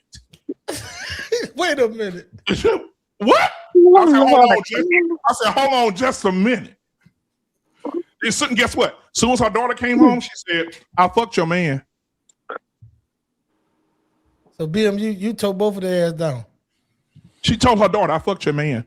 She said, don't be mad at him. I walked through the house naked. I just wanted you to know because he's too scared to tell you. Oh my. I'll never forget it. Shout out to Javon and Miss Tam.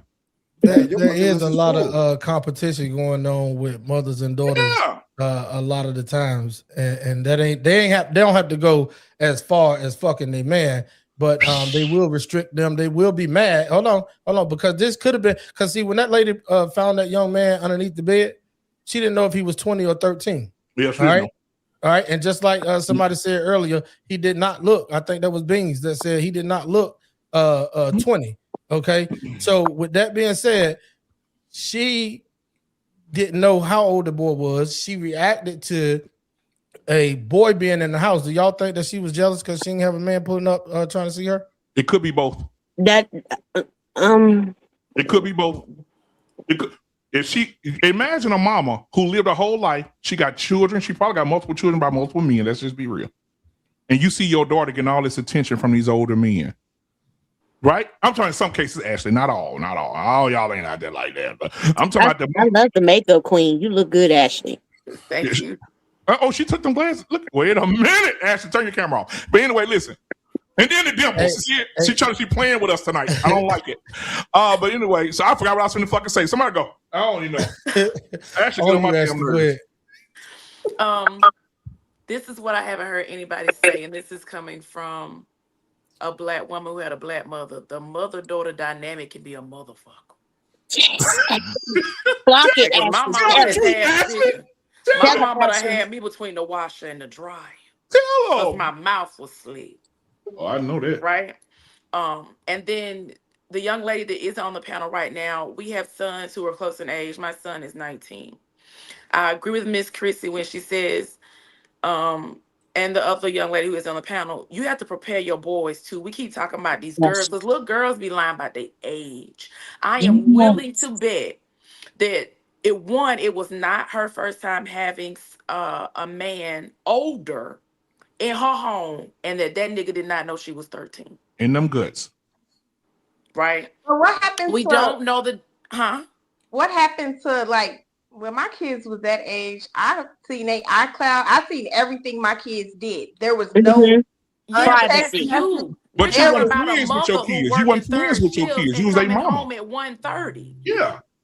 Right. That's you. I'm willing to bet her experience completely different to where she feels like her only option is to be at somebody plant working third shift. She not checking no phone like that. Hell, by the time she get home, she might want to have her drink and lay the hell down. You know, you Probably. working. I'm a lead at a plant. I work 10-hour shifts. Now, granted, my kids are older, but I check phones. And I check them like I need to know your passcode because I pay the bill.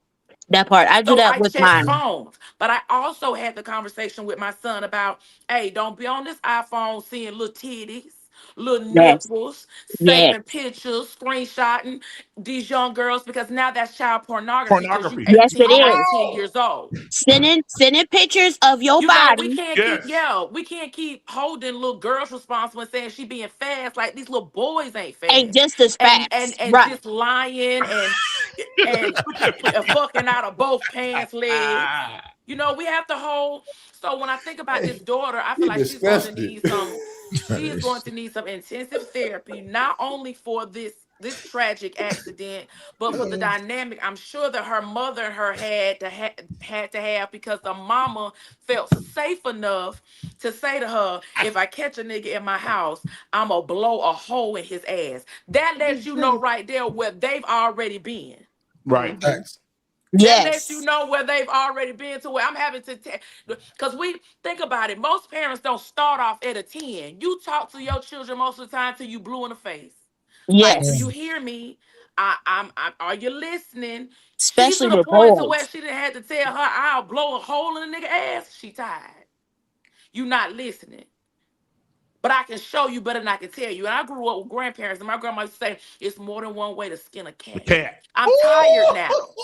My nipple. You know what I'm saying? I didn't talk to you till I'm blue in the face. Watch me work. Now, do I feel like she had to take it that far? No. Because now we have two families who have really lost some people. This young man's family, and just like BMU said, I'm willing to bet she has multiple kids Yep. by multiple men, and they've lost their mother. Nobody wins here. Nobody. Nobody wins here. I feel like she thought she was gonna win with self-defense, but you shot him in the back of the head. I mean, Right. Nobody wins here. And I'm No, a woman. I I hate to think say she it. This jumped feels back to very it emotional. jumped But back to reality when he was laying on that The ground. most, right, let me but say, Happened. the but here's most, what we can't do. We can't throw water on shit and call it gravy. I the, mean, you mo- can't call it the good. most It's What ass, does disgusting. that mean? the It's most, just hold on. funky Yeah, ass gravy. that's Hold on. crazy. Wait a The minute. most, I'm telling you, the most ass that's given out is from parents who work graveyard, who drive trucks, who not at home. I'm Military. telling you, listen, my daughter, she's a grown woman now. My daughter told me when she was in high school, I wish she was here right now. She tell you, I put on camera. My daughter said, "Daddy, these girls at the school is wild and now bad." Oh, they I said, fucking in what school, in they the doing? I said, bathrooms, what in they the doing, baby? stairwells. She said, Dad, they got a bet on who gonna fuck the Oh new. man, at the military high schools, the GIs used to roll up on our lunch breaks by the band room and try to pick up girls. Like I had to call my daddy once, and my daddy came up there with his drill sergeant hat, and he snatched up a couple of his soldiers. Brother, my daughter told me, Daddy, the girls at the table, she said, I'm gonna tell you this, please don't say nothing because I don't want them coming at me with nothing. I said, what is it? Just to say what it is. I'm so glad I had the relationship with my baby. My daughter said, Daddy, they at the table making bets on who gonna fuck the new coach who just got there. I said, what? I said, wait, who? The girls are 15, 16 years old. And she said, Daddy, one of the girls I go to school with, she got a whole grown boyfriend. When her mama go to work at night, he pull up.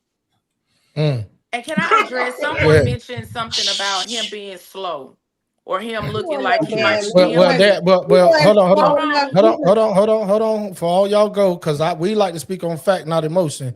He is medically, he's medically not on the spectrum, but he's considered to have a disability, mental disability. But go ahead. Okay, I have a daughter who's autistic. Right? She still find motherfuckers attractive. I bet she still feel a way. Yeah. I bet she'll see a motherfucker and be like, "Oh, I got a little tingle." They not. Let's not act like they're not people.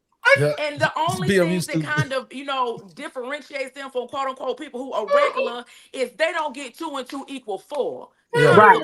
Yeah. You know Hey, what I'm look, hey, saying? look, They real are quick. still regular people who feel away. Cause my daughter would let me know I like boys and girls. My Yeah. daughter will let me know, oh, he's attractive. Oh my So, God. and this is something else I've learned a lot of times with I need people who to have disabilities. They're hypersexual and they have Yes. just enough common sense, like that young man had, to let me hide my ass under this bed. Hypersexual. You're absolutely correct. That Hey, is but real quick though, I want to make this point to everybody watching. That this is also could be a case of these parents throwing their kids on a goddamn spectrum or throwing their kids on a list to get a JP. check. I'm just letting you know right now. There's a lot of parents out there who would tag their kid and have them taking goddamn medicine just to get an extra piece of income. So $1,800 a They month. sick real and they need to shit. go to jail. That, but it happens more than we realize. I don't think They, this is they, that they're difficult. I sick. think people putting too much on this. I think we taking it like we just got all this information in our head. We become the information generation, and I think we just put too much on stuff. Right? This is not hard at all. This chick has no accountability as a parent, and it don't have anything to do with the fact that she was working third shift. Sometimes you're gonna work the job that suits your needs to make you know that you're able to provide for yourself and your family. If that's third shift, then that's third shift. You just got to do what you got to do.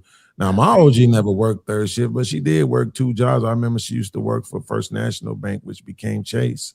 She worked on the trading floor and worked at Carson Perry Scott. And I hated them times because she was always gone, you know, and I was an older kid. And but you do what you got to do. You know, none of that matters. All this boils down to is that as a country, and sadly, even as a people, we don't value black male life. Somebody put up a post, I saw it the other day, I had to repost it, and they used AI to change the genders. And they made the mama a daddy, they made the little girl a little boy, and the 20-year-old boy a 20-year-old woman, and said, now if he had killed this 20-year-old girl who was in his house, would y'all have the same energy? Here's the truth. I'm gonna lie and say yeah, but we know it's not true. Daddies ain't gonna do that though. Daddies, how can he do that to his son? Catch his son with no girl? Right, but this is what I'm saying. Don't miss the point, right? The point is that we know people would be like, oh man, he didn't have to kill her. First of all, it's a man shooting a woman. Can we stop pretending that we were for 1 second was gonna be like, oh yeah, he should have did that. No, we wouldn't have.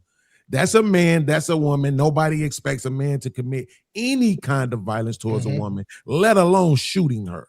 Right? Yeah, Bings, did you see the case where the woman came home and caught her son, a 17-year-old son, in the house with a 25-year-old woman? Y'all didn't see that case? I played it up here before, Chrissy. Remember that case? And the woman called the police. She was cussing the other woman out like a motherfucker now, kind of bigger, heavy set lady. She was cussing her out.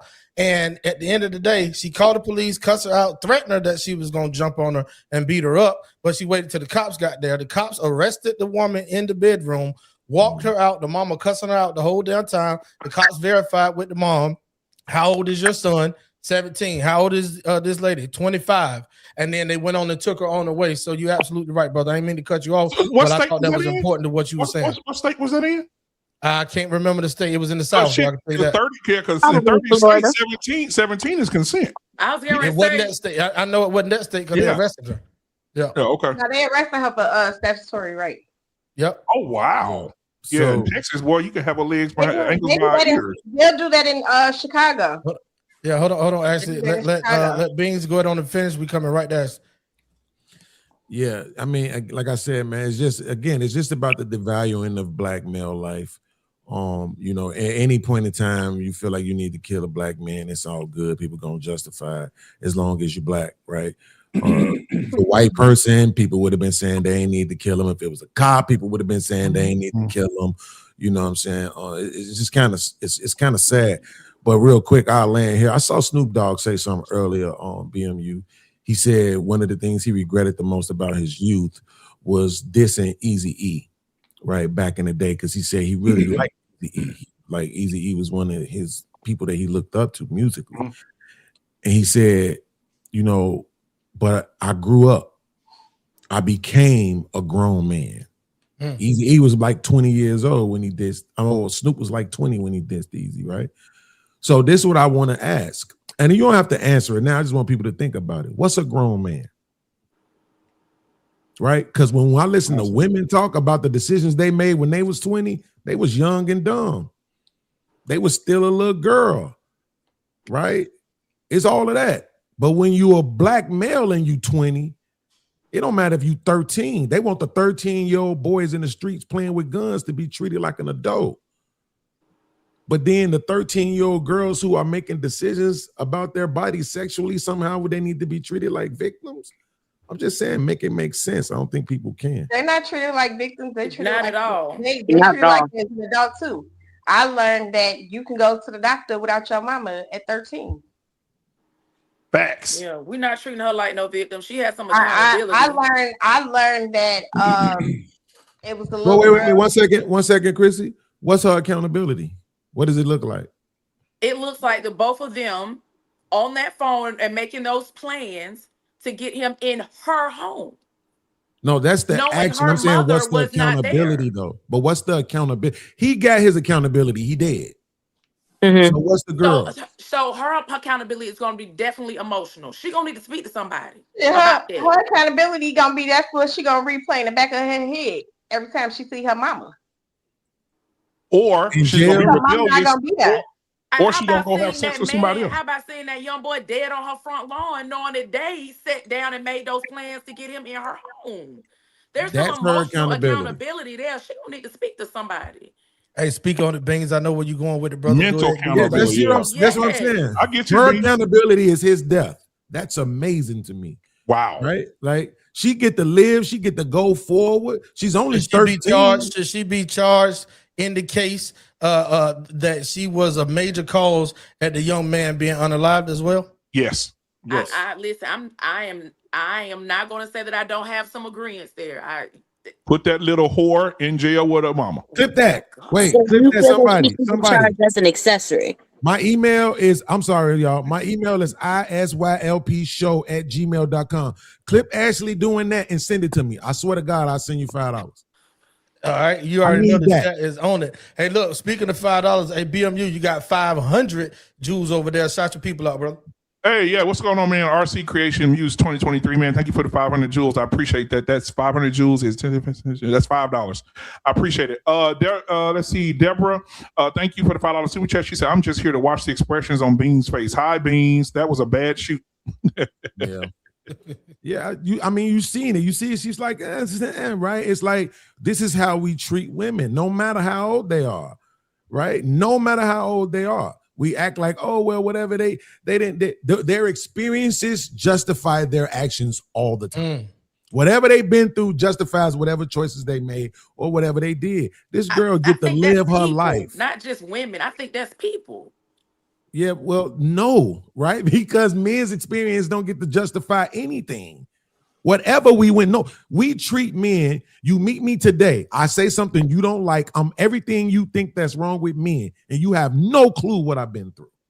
None at all. We treat men according to who they are when we meet them. So if I go do something right now reckless, nobody gonna say, man, I wonder what his childhood was like. Man, he must have been going through something. If you see me right now outside slapping up a woman, nobody gonna say, man, I wonder what she did. Nobody's gonna assume she did the worst thing in the world. But they have videos where they have shown of them showing women beating on men and everybody standing around laughing and nobody doing nothing, right? Nobody's doing anything. Keep your hands to yourself in general. Absolutely. Nobody's doing anything, right? I've done this a million times, T-Max, on my channel. Nobody, the girl is all in the man's face, hitting him, doing nothing. Soon as he draw his hand back, he come the whole neighborhood. What you doing as a woman? What you doing as a woman? What you doing as a woman? What you doing as a woman? I mean, if you feel you bold enough to swing shit, I was learning that you keep your hands to yourself. You don't have the strength of a man. So, Christy, if you walking down the street and you saw a woman slap a man, and then you saw a man punch the woman, you wouldn't feel some type of way? You keep your hands to yourself. I told my daughter to keep her hands to herself, and she got a whole disability. Baby, keep your hands to yourself, because ain't no rules in fighting. Keep your hands to yourself. There is no rules in fighting. There's no such thing as a fair fight. Shoot you. Keep your hands to yourself. Ashley, can I ask you something? Ask me several things. I got the Do you, time. do you think Puffy should be in jail? All that damn baby oil, yeah. Yeah. What about the stuff he's actually charged for? So there are some egregious charges. There are some things that he's been charged with that I feel like he should be. Oh my God. That boy threw me off. Go ahead, Ashley. Go ahead. Oh my God. The libertarian over there. Go ahead. Now you got to find somewhere to use it. Look, get the fuck off the panel if you cut get off, up. nigga. Listen, we're on the wrong channel. Go ahead. Go ahead, Ashley. There are some things I do feel like Diddy should be in jail for, but there also are some things, and this is, let me say this, as a woman, if you stay in a situation that is disrespectful, is harmful, is you at some point have to take some accountability, because I've had to. I could dog a nigga out all day long, call the police, this, that, and the third. We end up going back because he apologized. I can do all the stuff, right? At some point, I have to take responsibility that I stayed, I went back, I dishonored myself. Some things I do feel like Diddy should be in jail for, and then there are some other things that there was two consenting adults who just kept deciding, toxic or not, this what the fuck we gonna do, and those parties need to be held responsible amongst themselves. So what about R. Kelly? So here's the thing. Well, hold on. Okay, We knew R. Kelly Let's make was sure the fucking point Willie and land, she right? was a minor. Let's make sure the point land though, right? Because Okay. according to reports, the things that Diddy is in jail for, Cassie did too. But she got a $30 million payday and is worse. right now living her life. And worse. And listen, She recruited women. Money, She flew fame, women back and forth. She did all of that. pretty. Worse, yeah. There are some things, and I'm not saying that they're right, but there are some things that are working in her favor. She's pretty. Right. Well, but hold on. What I'm saying before you say she's pretty, right? Because we can probably look up some cases where some ugly women got off too. The fact of the matter is, what I'm saying is this: we're trying to make it seem like men and women are held accountable when they're not. There's a double standard. What do you want? I want it to not be. I want it. That's what I wanted to do. I want it to not be There's a double standard. all across the board, right? We had this discussion. So if we just gonna have that, we're gonna have to fix that all across the board, right? Because niggas feel like they don't want a girl that got a high body count. She a hoe. She can't be a housewife. There's a double standard across the board now. Right, but that's completely different. That's about the socialization. I'll explain it, because that's about the socialization of between men and I'm sorry. That's the socialization between men and women. That has nothing to do with crime. You do a crime, I do a crime, I get 15 years, you get 5. Yeah. You do a crime, I do a crime, I get 4 years. Like Puffy, you get nothing. You get a $30 million check. That's and you get the to go same bang thing the if next we speaking nigga. about race.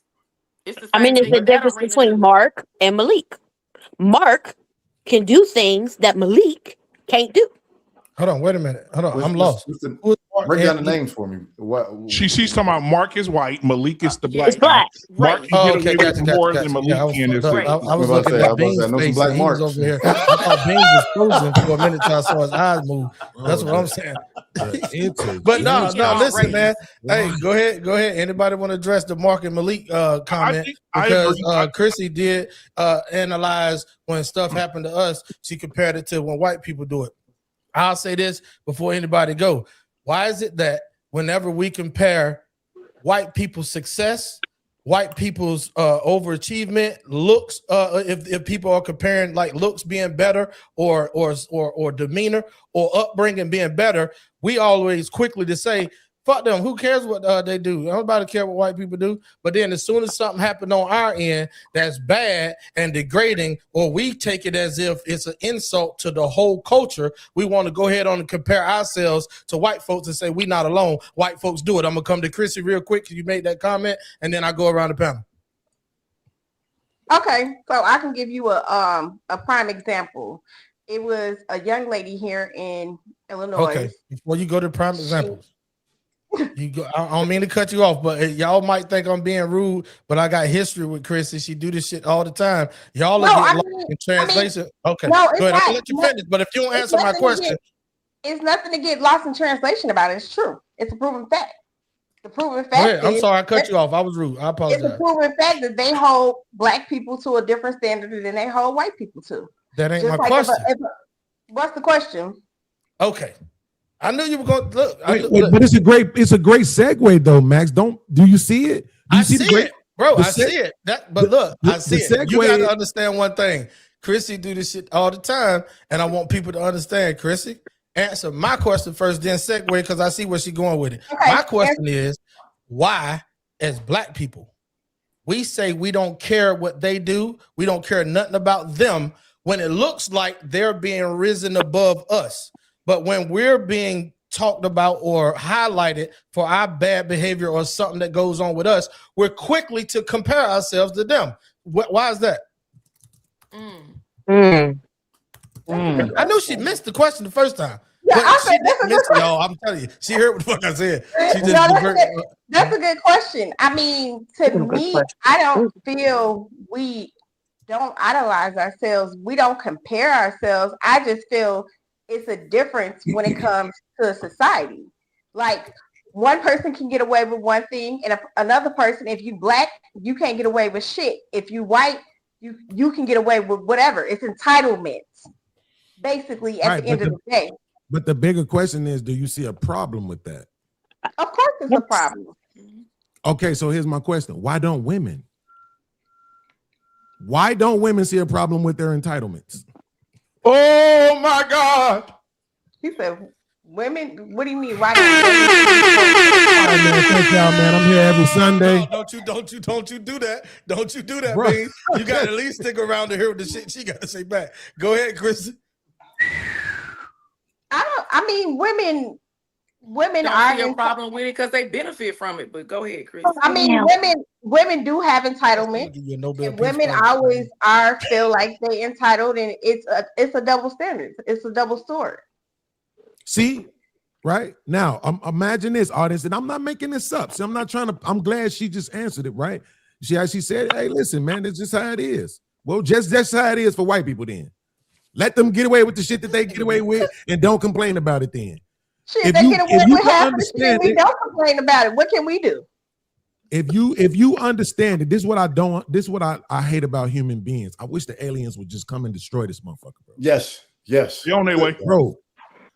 If you see somebody doing something, right, and you don't like it, you like, man, they doing that, and then that is wrong. And then you turn around and do your own version of that same thing to somebody else without an actual acknowledgement of it, right? This is exactly what women do. This is the reason why they keep trying to say that this boy is a grown man, right? This broke ass little nigga who was under the bed, right? That's your grown man, right? No, that's not nobody's grown man. By age. Right? By age. Right. Exactly. So let me ask you this. Do you think it's okay for a 17-year-old and a 23-year-old to be together? 23-year-old boy and 17-year-old girl. 23-year-old boy. No. Y'all don't? 17-year-old girl. Are we Listen, adding our something? grandparents did it and had 12 damn kids. Hold on, Ashley, because Chrissy and Janae both said no. But what if the legal age of consent is 17? My point. And that's in 30 states. So listen, I say this. No, Ashley, stop trying to save them. It's okay. I get it. The feminist in you is trying to protect them, but you just got to let them down this hill. We're going to do this tonight because it's important. We got a lot of people watching. Chrissy, Janae, but what if the legal age of consent is 17? And lots of places it is. Hold on, y'all. Both of y'all can't talk at the same time. Janae, go ahead and answer the question. We'll go to Chrissy next. Well, lots of places the legal age is 17. But you still answered. You still said that you had a problem with it. You didn't think it was right. I do, because mentally on the spectrum, what do they have in common? Right, a 23-year-old and 17-year-old. What? This is easily answerable. One is a man, and another one's a woman. A lot. Attraction. Yeah, a lot. The only thing that's in common is sexual attraction at that age. What else do you need? 30-year-old women practice that. So thank you, Beans. I was about to say the same thing. 30-year-old women don't even know. It's the same thing with older women. They do the same shit. So it's like a 30-year-old woman with a 40-year-old man. What they got in common? He watched Good Times. She watched Sometimes. What's the difference? They don't got nothing in common, but they fucking. What it boils down to is that you just see there's a lot of baked in things, right, that we just choose to believe without even knowing why we believe it. We don't even question where we got this shit from. We just keep espousing and he keeps saying the same dumb shit. Here's the thing. My opinion is I don't think anybody under 17 should be having sex. I agree. We're on the same page. Hold on. However, I don't give a shit because that boy was 20 and she was 13. That ain't my business. I don't care. She chose to do that.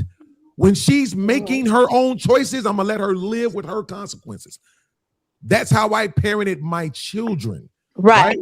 When they got to that age, I was telling them, hey man, listen, that's on you. My son was messing up in school at 15. Hey, you the one gonna have to repeat, not me. Come on. Right. Those your consequences, those your choices. I found out my daughter was having sex. That you need to come beat on her. For what? For being a woman? I'm not gonna do that. But I'm just gonna tell you, no matter what these boys say, they're just trying to get laid. They're gonna tell you the best looking, they love you, they want to be with you forever. If you want to have sex, have sex. I'm not here to tell you not to. I would only ask, don't bring me no grandkids before you graduate high school. My daughter just made 25. She ain't got no kids. So I'm proud of her for that. But at the end of the day, what I'm finna do? Beat all on you, cuss you out because you choosing to. No, them your choices. You gotta have to deal with the consequences of that. You go get pregnant, that's gonna be a baby you raising, not me. So what I'm saying is all kids aren't made the same, just like all adults aren't made the same. Right, and not everybody parents the same either. I get what you're saying. Absolutely. So now I had this clip that I wanted to share with you. I swear it's like literally like 10 seconds. T-Max, because I didn't want anybody to think, drop it back. I didn't want anybody to think I was making this up, right? And what? It's right there. And why it's Beans? Just 10 seconds. And why Beans? Right there already. Pulling it up for Beans. Let's keep in mind. We talked about this T-Max 2 weeks ago when he was on the show with me. 326,814 parents have signed children under 16 years old to be married to men who are much older than their daughters. So there's over 300,000 parents have signed their children, young 16, 15, 14, off to older men to be married in the United States. I think it's going to be more common now that this new generation of parents are coming in. Yep, because you got 16-year-olds walking down the street looking like Serena Williams, and you think they're 25. What are you going to do about that? They're not built like we were built. But I was boxing them motherfuckers. I look like SpongeBob. I had his ass and these. And so you see the video? Hold on, real quick, y'all. I just want to get it out of the way. I just want to get it out the way. Beans and say the way that I was raised, my grandma used to tell me, you make your bed hard in hell, you turn over that many more times. All right, got you, Ashley. We're gonna go ahead on and drop this video. Hey, look, 10 seconds, man. Everybody try to be as quiet as you can so we can hear the video. Here you go. It's muted. It's muted. I got homegirls whose kids is selling. Listening to I got homegirls whose kids is selling pussy on the track. Ain't your fucking homegirl. 13. You know what I'm saying? Because we listening to City Girls. I ain't fucking no nigga. So I just wanted people to know that I wasn't making that up. So I got you, bro. But if you got a fucking homegirl and you know that she doing wrong, you are fucking trash, right? Yes. And for you to get on a fucking podcast for everybody to know that that's your homegirl and you are allowing this shit, behind that should have been, I got homegirls that I got, and I fucking tore her ass up. That's your fucking home.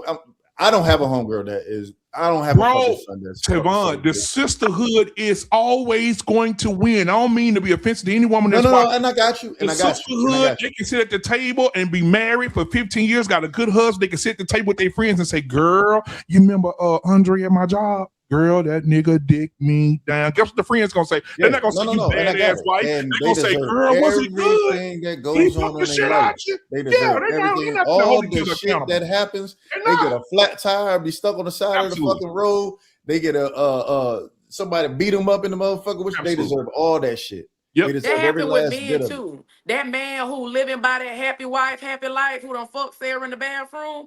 His homeboy is like, yeah, niggas, I know you been tired with that and happy he deserve wife, everything happy life. That comes with Go it. get you some in that big handicap stall. That shit happen both ways. Unless you got a good woman, you got a good woman. I'm gonna say, hey, Javon, bro. Operate. Right. Those are friends that you are. That's not the majority. Ashley, can I ask you something? Would you be willing to be a sole provider in a relationship, married to a man with kids? I have been. Did but you're not that anymore, so obviously you didn't want to do it, right? Let's just No, be and it honest. You wasn't didn't want that to that do it, right? ended the marriage. And I talked about this on the last episode that we had about being a helpmate. There was a time in that season where I was sole provider for my family, and I Right. was married to a man who we didn't have kids together, but he came with 2 sons, and we all in one house. Right. So it was in a season. So you wouldn't want to do it for a lifetime like a man would, right? I wouldn't want to, but hear me. I can't consider my helpmate. Let's say that man that I took the vows to be a helpmate to lost a limb where he couldn't provide or something happened. I signed up for that. So guess what I'm going to do? Now, I ain't talking about no boyfriend, no nigga I'm fucking. I'm talking about my husband. We Right. made There's vows, a love, difference. honor, and I'm going to say the big O, obey. And something happened, and he was no longer in a No, position. Why not would something I not? happened. See, that's what I'm saying. Not something happened. You met him. This was the situation. You're going to be a provider for the duration of you all's lives. You're going Notice to what be you the said. You sole said I provider. met him. Now I don't want to Yes. meet that nigga. God, please don't bring that There you nigga to me. go. No. There you go. So my point is this. I don't know why women think that it's some sort of logical response to always say, but men too. But it happened with men too. But men too, though. But what about the men, Examples that though? we've given We're are not the examples, same. and the things we were talking about. For me, it's more of a people thing and not That is, a man or a woman thing. If it you have is. fucked up friends who don't hold you accountable, that has nothing to do with gender. Yes, but the difference is this. If you are a woman and you decide that you don't want to keep a kid, so you go and delete it, nobody's going to trip on that. But if I decide I don't want the kid you carrying and I kick you in your stomach, there's going to be a lot of problems behind that, even though it took both of us to make the baby. Why you had to kick me in my stomach? Because I wanted to get rid of it and you didn't. Because I wanted to get rid of it and you didn't. Right? Okay, but so one is gonna be the kicking of the stomach because that's the wrong way to go about please, it. You don't have a license to kick. I'm begging you not to miss the point, right? I'm begging you not to miss it. There's other ways of me not having this baby and you kicking me in my stomach, but that's the example that you chose to use. Absolutely. We both had a part in making the baby. Okay, check. I want the baby. You don't. Who gets to decide whether or not you keep the baby? I think we need to sit down and have a discussion. I know In what real you're life. Hold on. Because that's what we're not going to do. If you want me to answer it, give me the space to do so. Right, but can you be honest? I've been nothing but that since I've been on this panel. Right. And what is going to happen in this life, in this time, is she having control over her body is going to make the choice to delete the pregnancy, whether you like it or not. But is she right? No. And that is my opinion. No. Right. But am I 50% responsible for that child? Yes, because you agreed to have sex with somebody without a condom. Got you. So even though I'm 50% responsible for the child, I still don't have the same say so in whether or not the child is born. And listen, how about I'm gonna hold you accountable to a different level? Why you lay down with a bitch and then have some conversation before you decide to lay down with her raw and make a goddamn baby? Wait, but see, that's called goalpost moving, right? Again, that's not goalpost moving. It is. No, it ain't. I hate that. Right, because it's to avoid the point, right? Which is what I'm saying is that not everything is what about the men though? Some stuff is women can and men can't. Some stuff is men can and women can't. Okay, if you know that, stop right. complaining about it. Because I ain't sitting here complaining about it. But you just did a few seconds ago. That's what I'm saying. I don't complain about it because I know there's a double standard. Now, okay, it's not a complaint. Let's change the word from complaint. When they told the story, you was like, yeah, but men too. Yeah, but the outcome won't be the same. You will end up being stuck. You will end up being stuck with a baby. You will end up being labeled a Jezebel or a whore, right? You will end up making your life even more harder for you, right? But it's even though it's still a chance that it could happen, it's a less likely chance that all of those things will apply to a man making those same whoremongerish decisions. So what I'm saying is we always try to equate 1-to-1, men to women. Everything is everything until we start talking about money. Now all of a sudden everything ain't everything, right? Now all of a sudden, you the man you supposed to pay. No, I thought everything was everything. I thought it was all 50-50. I thought everything was equatable, right? Just accept the fact that there's some things that men can do that women can't and vice versa, right? I don't have no problem with you making the determination on whether or not you keep. I do. Why you think I got 3 aborted babies and I ain't argue against? I didn't argue at all. Hey, look, that's your body, your choice. I understand that. I'm not going to argue with you at all. I'm telling you I don't want my babies deleted, but you got to make them choices for yourself. I understood that at a young age. I ain't going to trip on you on that, right? But what I'm saying is women always do this. Again, this is what I'm telling you. That late T-Max today, and I think I say some prolific shit. T-Max said the most prolific thing today. He said she didn't know whether or not that boy was 20 or 13 himself. She told her daughter, according to her daughter, right? Her daughter didn't say, my mama told me if I have a man in here, she said if I have a boy in here, which means the mama was willing to kill a young boy too. She didn't give a shit about black life. That's the biggest story here. She didn't give a shit about black male life. So question, do you think if he was white, she wouldn't have shot that boy who was hiding under her daughter's bed? I don't think she would have shot him. No.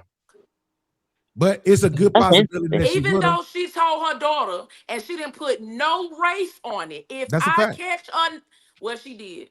And I'm going to catch myself. She did. She said nigga, did she? Yeah. There go that. Yeah, I see accountability, bitches. Accountability. Yeah. And you come with all the accountability action. That's why we fool with you over here, man. Beans, we appreciate you. I don't know if you was just joking a while ago, but we hope you stick around. Canasta free fall. Anybody can speak on that last topic that we just talked about. We don't have to go in sequence. Let's have a conversation. So, Janae, I know you was trying to say something. It's on you. Are we speaking on the video that we just saw? Yeah. Well, you can speak on. Well, if you got something to say to the 10-second video, you can. Whatever you want to talk about. Well, I have a lot. First and foremost, I conduct myself with respect. Whether my husband is with me or not, I am respectful. I respect my ring, and I respect the fact that I committed my life to this man. I've been married to this man for 13 years. We've been together 15. I have 3 children. Thank you.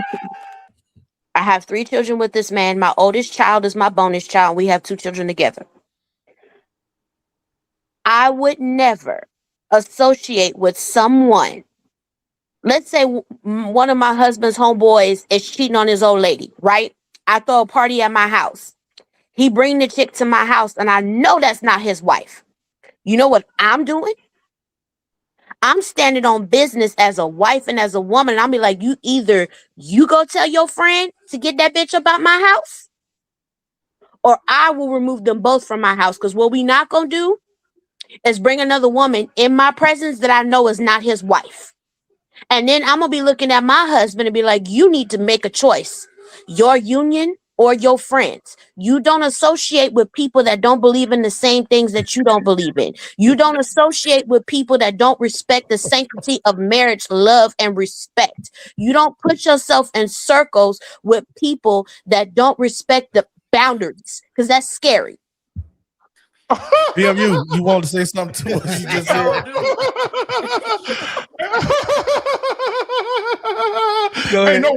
Ain't no woman I'm married to finna talk to me crazy like that.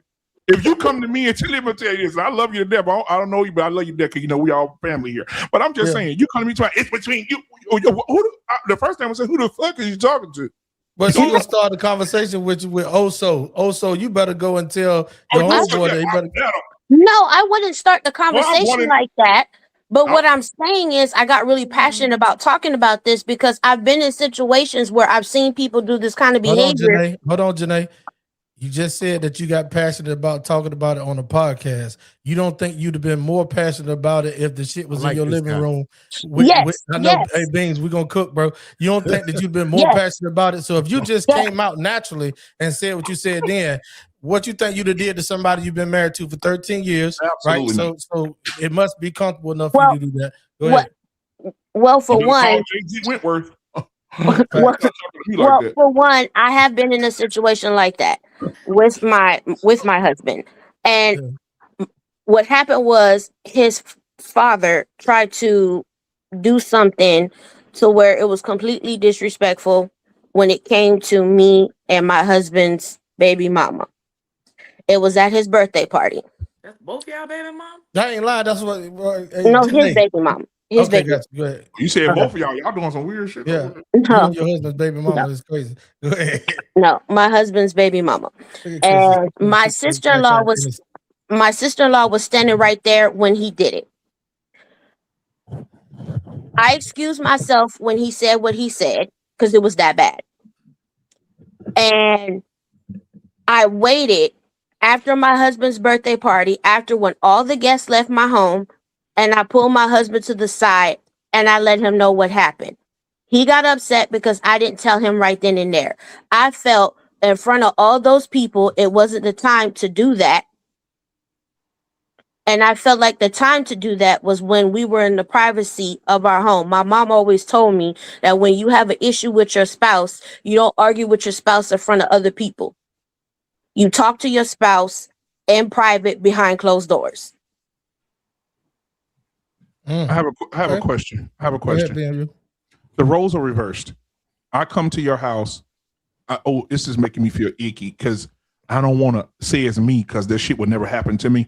But I'll use me as an example. I come to your house. I got my wife with me. We walk in the house. Y'all friends, right? Yeah. She get upset with me and she said, "Hey, bitch ass nigga, stop playing me up." What are you saying to my wife? I'm gonna pull her to the side and be like, "Hey, sis, what's going on?" What's going on? So you concerned about how she feels? See there? Hey, No, hey, not. hey, Let me boy, finish. Let me listen. finish. Hold on, Janae. Wait a minute. Truth. Finish means you meant what you said in the beginning of it. Yes. Go I ahead, would. finish. I would ask her, "What's going on? Why are you talking to your husband that way? Did y'all get into it on the way over here? What happened? Why are Is that y'all what at you said, odds?" BMU? But you would have said, but a few minutes ago you said you would tell your husband, "Get that bitch out of my house, or I'm gonna get out the house." It wasn't no. Well, why is he with her? Is his wife treating him good? Are they not together anymore? Damn being What's really going on with them? He's here with her for a reason. It must be a come reason on, that he's cook, here boy. with her and not here with his wife. I appreciate the You truth. see where he coming from, Janae? Sir? Do you see where he coming from? Yes, he's saying that I'm gentle in one situation and I'm not gentle in another situation. And the situation that you're not gentle in is the one that's gentle with you every fucking night. Whether y'all making out, having sex, intimate, 13 years, paying the bills, doing all of that, you're ready to step up in front of his face like a whole nother nigga. I would never right? jump up Giving in him his an face like that. ultimatum. That's just let me correct you right there. Well, That's just an something I would ultimatum. never do. Hold on, because you might not understand when I say step up in his face. I want you to understand whether it's said softly or all the way on 12. An ultimatum to your husband is like stepping up in front of his face like a nigga. Yep, giving a man. And I That's why I think start those laughing. can be dangerous in marriage. You gotta Yeah, watch yeah. your You can't tone fuck when with you me. Yes, No ultimatum. ultimatums. Yes, ultimatum Yeah. can be dangerous. Yeah. Especially if you feel like you're backing your spouse in a corner and they feel You're like not gonna do it. that you're not understanding them and you're not trying to reach an understanding with them. Absolutely. Absolutely not. Can I say this real quick? Yeah, go ahead, brother. I want to thank Janae, right, for one, just for Being you honest. right? And the reason why is because if you weren't, then we wouldn't be able to dissect it the way that they just did to expose the thing. Because I don't actually think you're a bad person. You've been married this not at long. all. You're doing something right, right? And nobody is perfect. But it highlights what I'm saying. That the expectation that I could be aggressive with this man and he's supposed to just take it. But with these women, I have all this. I mean, it don't matter what they doing. I'm just so concerned about what they going through and how they feel. We dehumanize men too. But I'm just saying, we dehumanize men. We don't value the life of men. It's programming on one level, but I'm starting to believe that it's a little bit more innate in women than I ever wanted to accept. That they innate actually in some don't women. value. If you were here for that happy wife, happy life, I came out and said that I don't think Black men have a safe place to I was lay about to say down that. what they need to emotionally, mentally. We don't dissect the impact that it is, one, just to leave your house as a Black man. And I value that a different way. And I'm just speaking for me because I have a Black son. And I'm aware that not only that he's my son now, but unfortunately his dad is passed, right? I'm sorry to hear that. Thank you. Not only is he my son, I am raising somebody's husband, That's right. somebody's father. That's right. You know what I mean? So I agree with you there. I feel like it starts as soon as your eyes open and you leave your house. And You you know have what to I be think? aware that you are a Well, hold black on, man BMU. leaving your Because house. because Yeah, she go ahead. Go ahead, sis. interjected, right? And I don't mind interjections, but then she said some. Like, what is some? You said some women. Is it the majority of women or minority of women? I'm going to say it's the majority, but I'm Then not in that, so I said some. so then therefore the number. some reference, right, was a disingenuous reference, right? If it's the majority of them, and it was unnecessary to even interject it, right? If it's the majority of women, that's a problem, right? Like, and we can't say some, no, not some. Okay, so majority. If we need to be very specific, and I do believe words are important, I'll say majority. So if that is the case, when do men take some accountability in vetting the women that you choose that are talking to you and disrespecting you in that manner? In that kind of way. Go ahead. Hey, Mr. Lee. I got it. Watch this. Hey, listen. So I didn't want to do this tonight. I almost made it to the end of the show without doing this, but damn it, you pushed me. I think that it should be a mass exodus of men leaving their marriages. Let me tell you why. If your wife is disrespecting you, emasculating you in front of your children, talking stupid to you, she's bad with money, she's bad with your children, she's bad attitude. She spends more money in her hair than she spends anywhere else. You know, she's dominant, she's aggressive, she's masculine, right? I believe in the scripture in the Bible. I believe in Deuteronomy 20:4. It says, if any man finds indecency in his wife, he is to give her a certificate of divorce and tell her to get out of his house. And I believe that any type of disrespect to your husband, he should leave your ass. Get her ass out of there because you took a vow to honor me, not emasculate me. And most women, I've seen it. I've seen that. And the unfortunate thing about that is, though, you won't fix the man a plate. You won't talk to the man correctly. He a bitch ass nigga. You talk to him crazy in front of his brothers, his siblings, his co-workers. You need to leave her. Yeah. Hey, BMU, the unfortunate thing about that, Janae, I'm going to let you cook after this, is that even with the man exiting first and filing for divorce, the system is set up on that double standard shit that Bean's talking about. That's why most men don't leave, because most of the time, even if they exit first, they're going to get railroaded down at the courthouse. Go ahead on, Janae. Watch out! Hold on. Watch how tie this, T-Max. And then when I know she gonna fuck me, and I know and I gotta stay. Then I'm gonna go to Janae's party with another bitch because I can't get out their marriage. Come on, boy. Hold on. Wait a minute. So I want you to. And Janae would know that if she would have asked me, "Why you here with her?" I don't want to be with your I don't want to be with your goddamn friend because your friend emasculates me and treats me like shit. And while you're over here giving your husband an ultimatum, you need to go check that bitch. I see what you did right there. But Chrissy, I want to say this to checkmate. Chrissy, right? Checkmate. No, that's a fact. I can't stunt. But Chrissy, when Chrissy gave her first take on the Scott story, right? I thought it was probably the most pure. But I want you to pay attention to this, right? So when I was speaking about the sisters, Ashley was like, some, right? She chose to interject while I was talking and said some. Right. Then when I asked her directly, is it the minority or the majority? She acknowledged, right, respectfully, that it was the majority, right? And then I said, well, if it's the majority, then the interjection was probably unnecessary, right? If it's the majority of women, that's a problem. And she immediately said, well, then the question becomes, why aren't the men blah, blah, blah, blah? You see that? That's what I mean. In the second where we were talking about women, but what about the men though?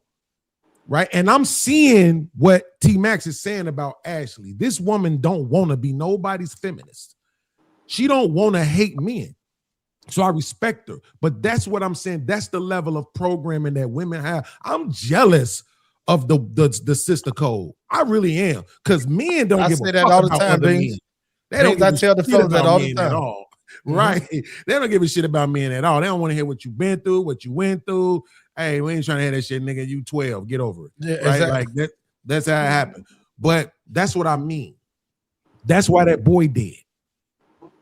That boy dead because what about the men though?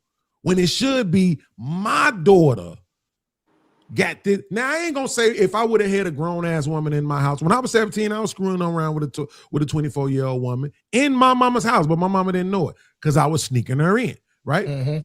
But the crazy part about it is, if my mama would have found out, would my mama have tried to fight her? Yeah, because my mama was from Cabrini Green Projects. All right. But what if she didn't look? But what? Oh, that's a crazy. Hey, yo, I already know where you coming from. You see what I'm saying? Yeah, but she wouldn't have killed her her. though. She was 20 though. Where's she from? Wait, but hold on one second, because I can't hear y'all. Y'all was talking over each other. But let me just finish. What I'm saying is this: would she have tried to fight her? Maybe some grown ass woman, in her opinion, at 24, is in her crib with her 17-year-old son, right? But I guarantee you, she would have went harder on me. She would have went harder on me. My punishment would have lasted days and weeks. She would have been mad at me. She wouldn't have wanted to talk to me. I would have been all kind of no goods, this and that. You just like your daddy. I would have got it way worse than whatever she would have done to that girl. You see what I'm saying? Because my mama wasn't no girlie's girl back then. Now, as she's gotten older, she's kind of gotten into the whole thing where it's like she has more of a compassion for women. You know what I'm saying? It's not straight up feminism because it's wrapped in the cloth. My mom is a minister, but it's not what it was when she was younger. When she was younger, she was ready to put her hands on anybody, right? I'm just saying, like, I don't understand how that works in women's minds, where we're talking about something and we're saying, man, listen, men are victims of our women. They're victims of their mothers, their aunties, their sisters, their cousins, right? They baby mamas, they wives, and all of that. And then it's like, well, why don't you pick a better dude? What? So when I see the neighbor beating the hell out of his woman tomorrow, I'm gonna be like, you should have picked a better dude. I ain't gonna try to help her. I ain't gonna try to stop the dude from beating her down. I'm gonna just say you should have picked a better dude, right? Nobody has that expectation. As a man, they expect for me to go do something about it. You see? But there's no protection for men, not even from a woman in your own family. There's no protection. And that's why these men be going the way they be going. I'm telling you, I'm 49, Ashley. Chrissy, I think you said you were in Illinois. I don't know if you're from Chicago. But I'm telling you, it was a time in Chicago. I'm from Cabrini Green Projects. Oh, man. You couldn't disrespect nobody's mama. No.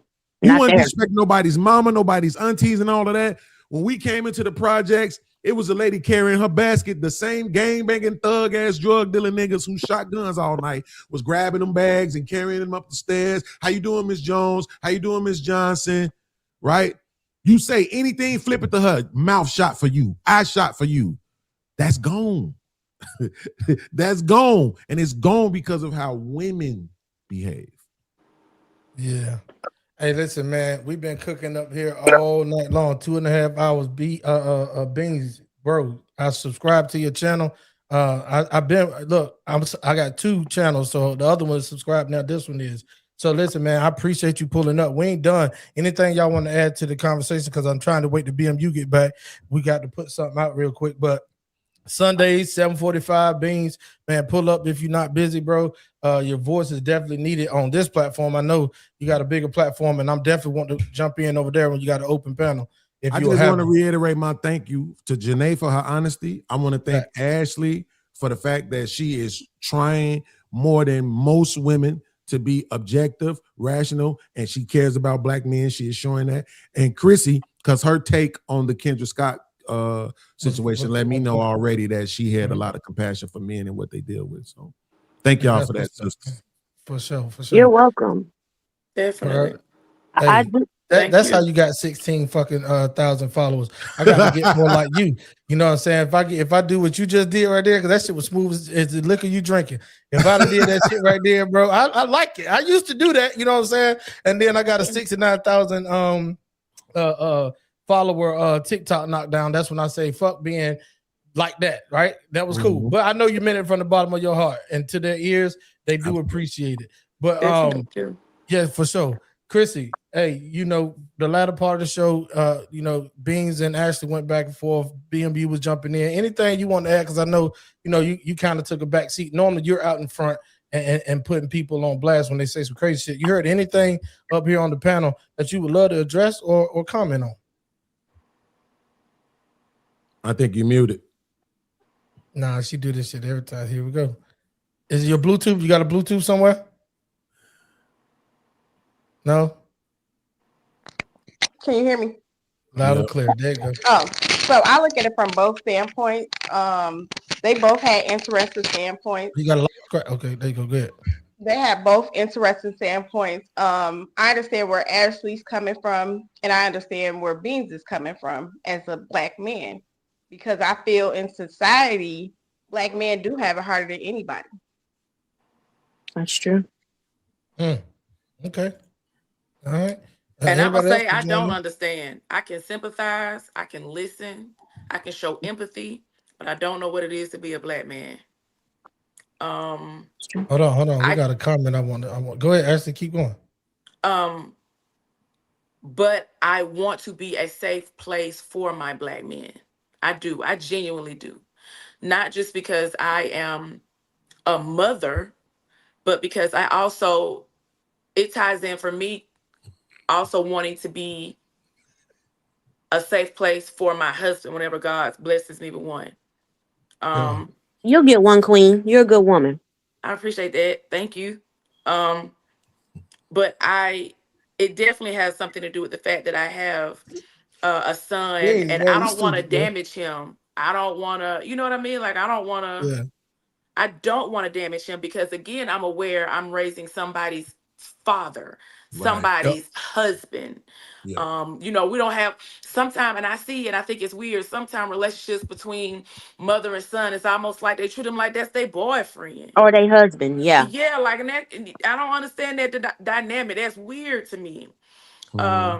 But I want to be a safe place for my black men, because I don't know what it's like to be a black man, but I have empathy for you, and I want to listen. And I want to be a soft landing place for you without always pointing the finger, without interruption, without being combative, without acting like I understand, because I don't, but I want to. So, Facts. Here's a comment right here that says, it's the responsibility of our males to protect the community. Beans, what you got to say to that? I mean, respectfully, that person can't hear well. Right, because they posted in the other comment that, like, you said you would. I didn't say I would do anything. It was called an analogy, right? It was an analogy, yeah. Some people struggle with words over 6 letters, but you got to understand an analogy, right, is to make an example, right, so that people can kind of get the point, because they may have missed the previous example, right? So I just told you right after that I lost 3 kids to abortion that I know of. If I was a kick a bitch in the stomach type of nigga, why would I even know that it was 3, right? Like I wouldn't have even cared, right? So no, but I'm just saying, like, we say this, right? It's the black man's duty to protect the community. This is why this is why I say, when they say, oh, what about the men? Steal my motherfucking thunder, but go ahead. No, you listen. Women are responsible for protecting men from women. Yes. I don't know where that got lost as right. That ain't where I was gonna go, but keep cooking, because I got another comment. Go ahead. Yeah, I don't know where that got lost in translation. You're telling me that I'm not supposed to put my hands on a woman.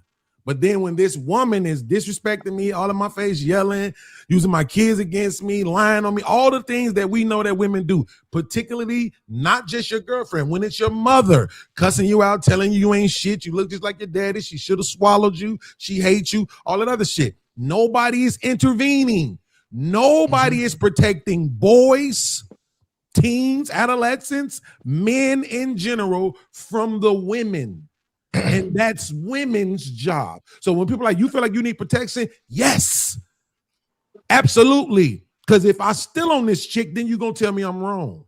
If I cuss my mama out when I was a kid and I was going in on my mama, I was wrong. I was homeless. My family wouldn't let me in. I was on the streets as a teenager, hopping trains and eating out of garbage cans and going to public buildings and trying to get food and shit. All because I did this thing in the black community called talking back. When it's simply conversation. I wasn't no drug dealing, gang banger, none of that shit prior to 16. All I did was talk back. yo, you're wrong. No, you can't beat me with an extension cord. You got life fucked up. That's crazy. I haven't done anything that bad. And I had an understanding of that as a young adolescent kid. So where did it lead me?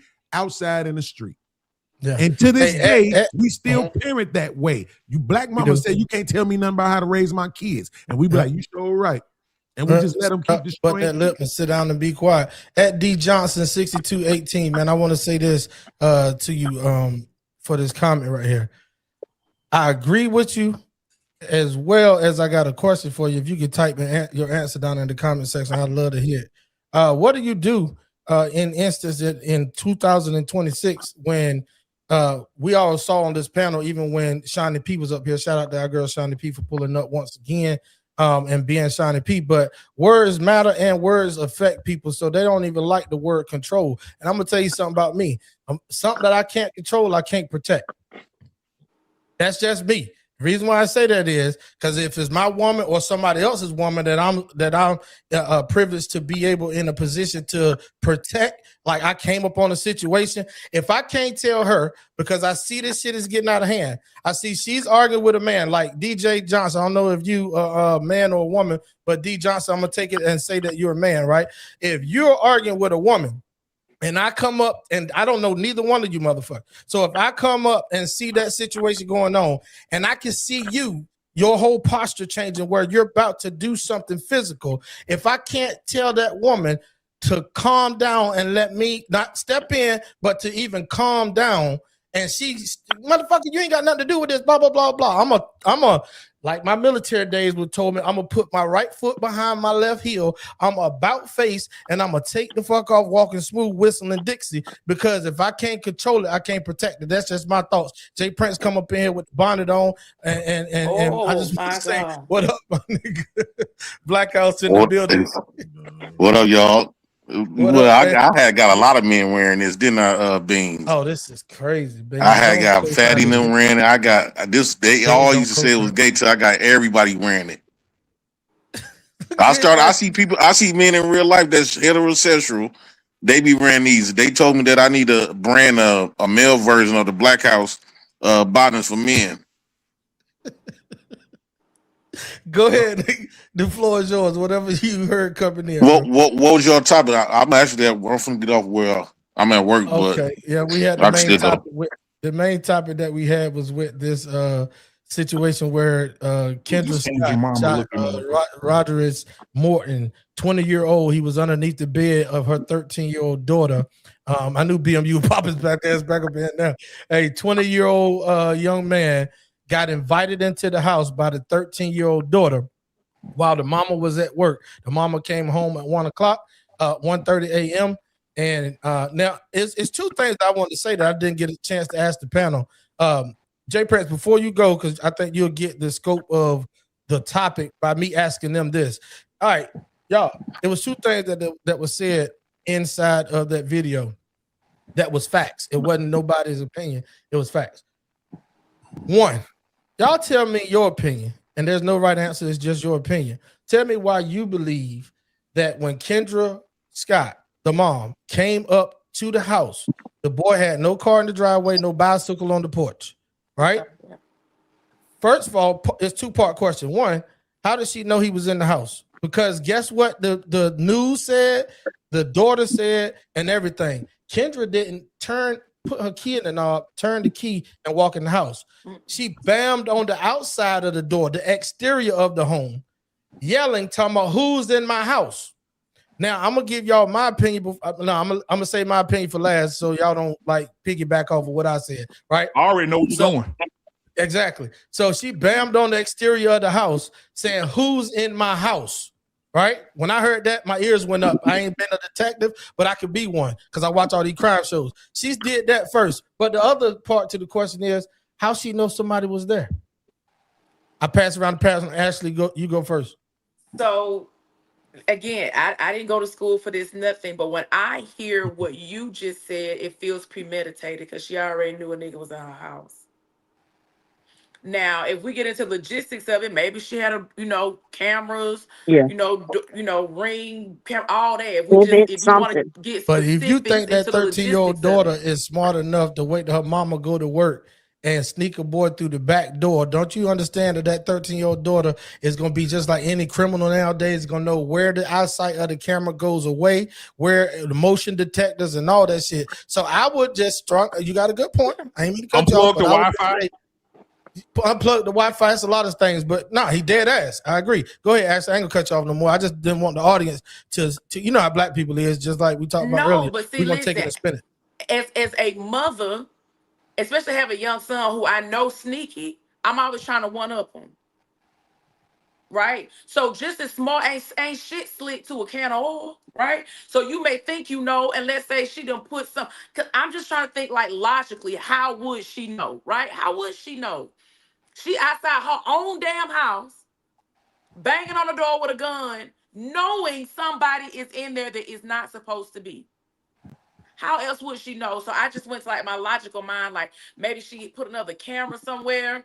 I don't know. A neighbor could have told her, caught her in the damn driveway. Yep. Just trying to think of different angles. But one thing that stuck out to me is she pulled up knowing that a nigga was there Yes.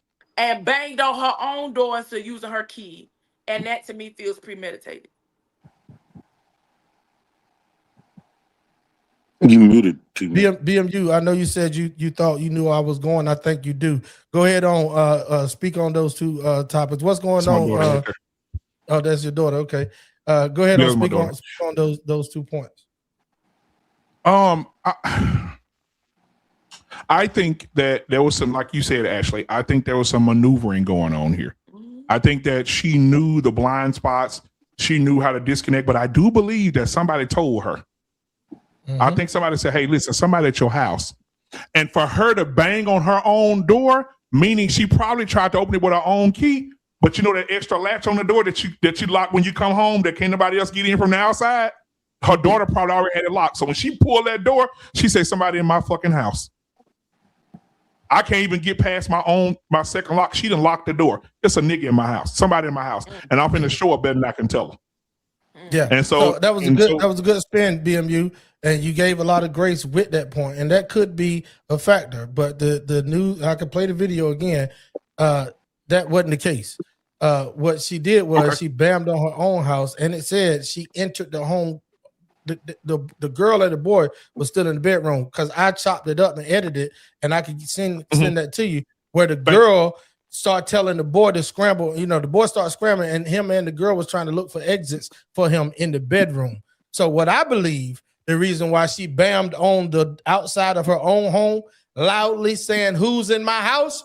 That was a way for me to get off with self-defense or some sort of way. And I'm alarming the neighborhood that there's some bullshit going on, and I am afraid for my life, and I got a gun on the outside of my own home. And that's just my opinion. That's one way. It could be what BMU said. It could be what Ashley said. But that's another way of looking at it. You know what I was thinking? Go ahead. I think that because had that would have been somebody just breaking in her house, she would have never went in that house. Even if she got a gun, she'd been scared out of her mind. So she knew her daughter brought a nigga in there. And I'm kind of proud of her. I think she did right.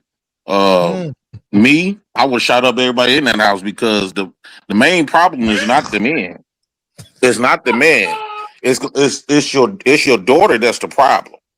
Right, and so as long as you gonna keep your daughter around, this gonna be an ongoing thing. So what you gonna do? Shoot everybody that come in? No, you gotta stop the problem. I told my daughters them, you sneak somebody in my house, you probably get shot right along with the person. Because at that point, you invading, you doing something dangerous. You know how your daddy is. You doing something dangerous. You putting my life at risk, and I'm not gonna have to. It's not going to be no ongoing thing. I'm just going to come out, and as soon as I go in my house, I'm dumping. If you get hit, well, you had no business. My nephew just got shot on this same type of scenario.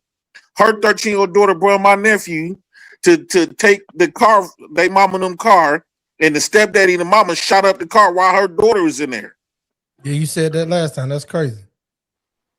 Yeah, JP, if you that damn grown to the point where you having grown men in my house, sneaking in my house, well, you deserve every bullet that he getting. Go ahead, now, Jay baby. Prince, I want to have a conversation with you, but you got to take these midget panties off the top of your goddamn head so we can have a conversation. Okay. Me and you know, I always been running this shit. Come on now, this the president brand. What's up, man? That's the Black House brand. What's going on? JP Yeah, solution is everything. JP solution to everything is dumping on everybody.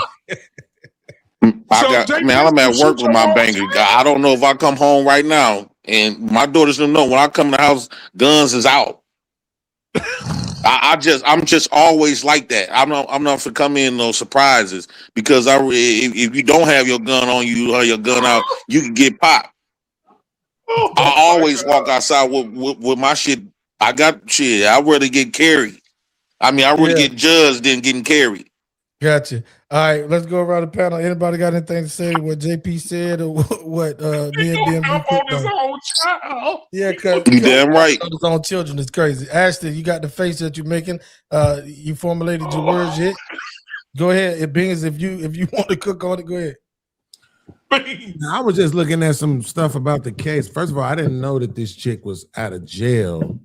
Let me be careful what I'm gonna say because I want to say some other things, but I say I'm on my own channel. Yeah. According to what I'm looking at, she got $100,000 bond. She out. She probably had to pay 10% of that 10 bands. Yeah. So if she had 10 bands just lying around, then she probably wasn't broke. But unless you got 10 niggas that gave $1,000 each. But go ahead. I'm sorry. Cook.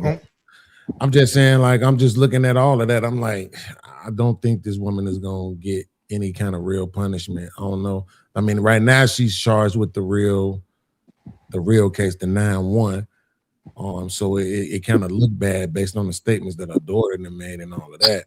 But it's like even the way that they worded it, I'm looking at all of these different reports and stuff. It's all Memphis mother of a teen. Right? It's not like black woman or woman, it's mother. Oh, the mother, right? The mother's worst nightmare. So your worst nightmare is coming home and finding a 20-year-old that your daughter let in the house. That's your worst nightmare. Right? Like it's know just what they doing with their wordplay. Yeah. You don't think the daughter needs to be harmed? Like, first off, you putting your mama in a world of shit. Your mama in a world of shit because you been a fast ass little bitch, right? We're gonna call it like it is. You been a fast ass little bitch, and you brought this grown ass man in my house while I'm at work paying the bills. Now I'm all up in prison, got to take money, get bailed out, and all this other shit. Probably finna do the rest of my life because you was a fast ass little whore. Now, Bean said something earlier. He asked the question. He didn't go to the magnitude that you said about dumping on everybody, but he did ask the question of. I know he's crazy as hell. That's stupid. He did ask the question of what's the daughter's consequences. Now you're going to the extreme, but does anybody on the panel other than JP? And they're gonna baby her. Oh, she's a kid. She don't know no better. Yep, damn, exactly. JP wasn't even here. No, I will never say that.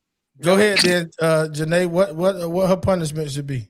First of all, Beans, hearing your story, it brought tears to my eyes because I know it's hard living in a place like that. My father's from Detroit, and he didn't let the streets take him. He turned his life around, and I appreciate you turning your life around and doing what you do and spreading awareness on mental health, especially on mental health and wellness and safe spaces for Black men to have a safe space to communicate. I respect that. Thank you.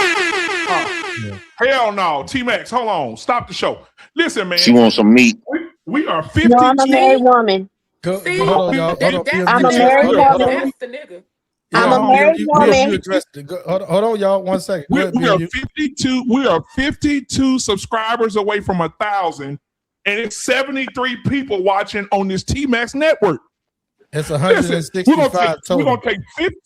Come on now. We're gonna take 20 seconds for all you niggas because I know y'all enjoying the show because you wouldn't be here if you're not. We are 52 subscribers away from hitting 1,000, and we can do it tonight. It's enough people in that's watching right now that can hit it right now. Go ahead and do it right now. Go ahead. Facts. Appreciate that, homie. Go ahead, Ashley. These niggas going, man. You good? Okay. Anybody else want to comment? I hope my kids don't put me in that situation. Then my daughter, she getting old, and she been doing like little stuff that she ain't used to doing. She forgot how dangerous I could get. And I just hope my 13-year-old daughter don't try me like that. And like be sneaking men in the house, especially no grown ass man, bro. Because I'm gonna look at, not only that because if I come in my house, it's a grown man. I'm not thinking about nothing else but shooting at the end of the day. And then I'm going, in my mind, I'm going to look at the whole situation. They only here because you brung him here. So to me, how I feel about the situation, you have to get rid of the main problem. And the main problem is her. It's not the dude's gonna come in because she's inviting them. So let's just say if I just pop him, okay, then next week, or I fight him or whatever the case, next week is another dude, and another dude, and another dude. No, if you stop the big problem, won't be no more dudes. Or somebody come and get her. They better come and get her within minutes. Hey, look, hold on, wait a minute. With that bonnet on your head, you sounded like my auntie. They better come and get her. I don't give a damn what nobody feel about it. I have the right to protect my house. Whoever in my house they ain't supposed to be. I got a right to shoot in my house. You don't got no. I don't blame Kendra for shooting that dude.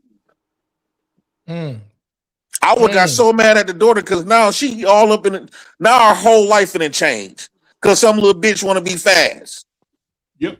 And I'm calling her a little bitch because look what she done got her mama involved in with this grown ass man. Anybody disagree? No, but I want to say this. We 43 away, T-Max. 43 away, T-Max. Hit the subscribe button right now. We're 43 away. Before this show ends tonight, we need to be at 1,000. So we're 43 away. It's 71 people watching. And I know all you niggas are not subscribed. Hit the subscribe button right now. Hit the like button. Hit the subscribe button. We are 43 subscribers away from hitting 1,000. 43. We done went up to 80 now. So it's 80 people watching. Hit the subscribe button. Just said something right there about JP. Go ahead, Ash. We know how he feel about his daughter or anybody's daughter and minor. Oh yeah. Oh yeah. JP didn't hear you. You got to come. Well, I mean, if you notice though, I'm telling you, look, I'm not. I don't just be talking, man. For some reason, Chrissy give me Auntie Peaches energy. That's my Auntie Peaches. Shout out to my auntie. This is my favorite auntie, super Christian and all of that. I love Auntie. She the only one I can really. You stop talking to my old Wayne. Peaches above you, Dan. Go ahead. I ain't gonna take that shine. But you was doing good until you hit the super Christian part. Go ahead. No, but for me, bro, I just want people to understand. I'm not trying to pick, but if you all notice, we haven't had a real conversation about the girl at all. Like, you know what I'm saying? We look at it this way. We could feel our opinion can be that she was justified in the shooting. Our opinion can be that she wasn't justified in the shooting, right? Our opinion can be that he was too old to be there. He shouldn't have been there. Our opinion can be whatever else. But we can't talk about the girl. I just want to know why that is. No, we can talk about that girl. T-Max asked the question, what is her accountability? Earlier today, we heard that her accountability is that he lost his life. Like, she had to hear it. Like, that's not enough. We're talking about her, right? What is and when I say her, I'm not talking about just that one girl. Those 13-year-old girls out there on the track that the other lady in the video was talking about, that she know that exists, right? The 16-year-old girl who was dating the Boston Richie dude and waited for 4 years to try to say, oh, now that I'm 20, I want to say he was some sort of predator, right? Man, all of these young girls who deal with guys that are older than them, you don't get to tell me that they don't also know that it's wrong. True. Because you want the 13-year-old boys to be held accountable for what they know is wrong. So what is the accountability for these hot-ass girls? 40 I don't know what the accountability should be. Let me put it there. I don't know how, but I do know there should be some, and I do know she's not a victim. Whatever that comment just said, she not that. Yeah, so let's put that back up there. BM, you wanted to address that. Before we address that real quick, somebody, Jay said the girl need to go to jail. That's what I said in the beginning. Go ahead on. She should be charged with right along with her mama. Or at least an accessory to the fact. Or put on so many psychotropic drugs to the point where she won't know she coming and going and be having sex with no man. Yep. Have her walking down the street butt naked with a Popeyes gift card in her hand. D Johnson 6218 said y'all are abusing this little girl victim, blaming that's a shame. D Johnson, listen to me. When did we the little girl? We have to be honest here, and this was wrong with niggas. We living in a time of delusion. We have to be honest. She's a little whore. She's been fucking for a very long time. Her mama sees something in her, and she's trying to keep her from being the little whore that she is. She's not a victim. Not at all. She's a vagina giver. She's a whore. She needs to be in jail with her mom.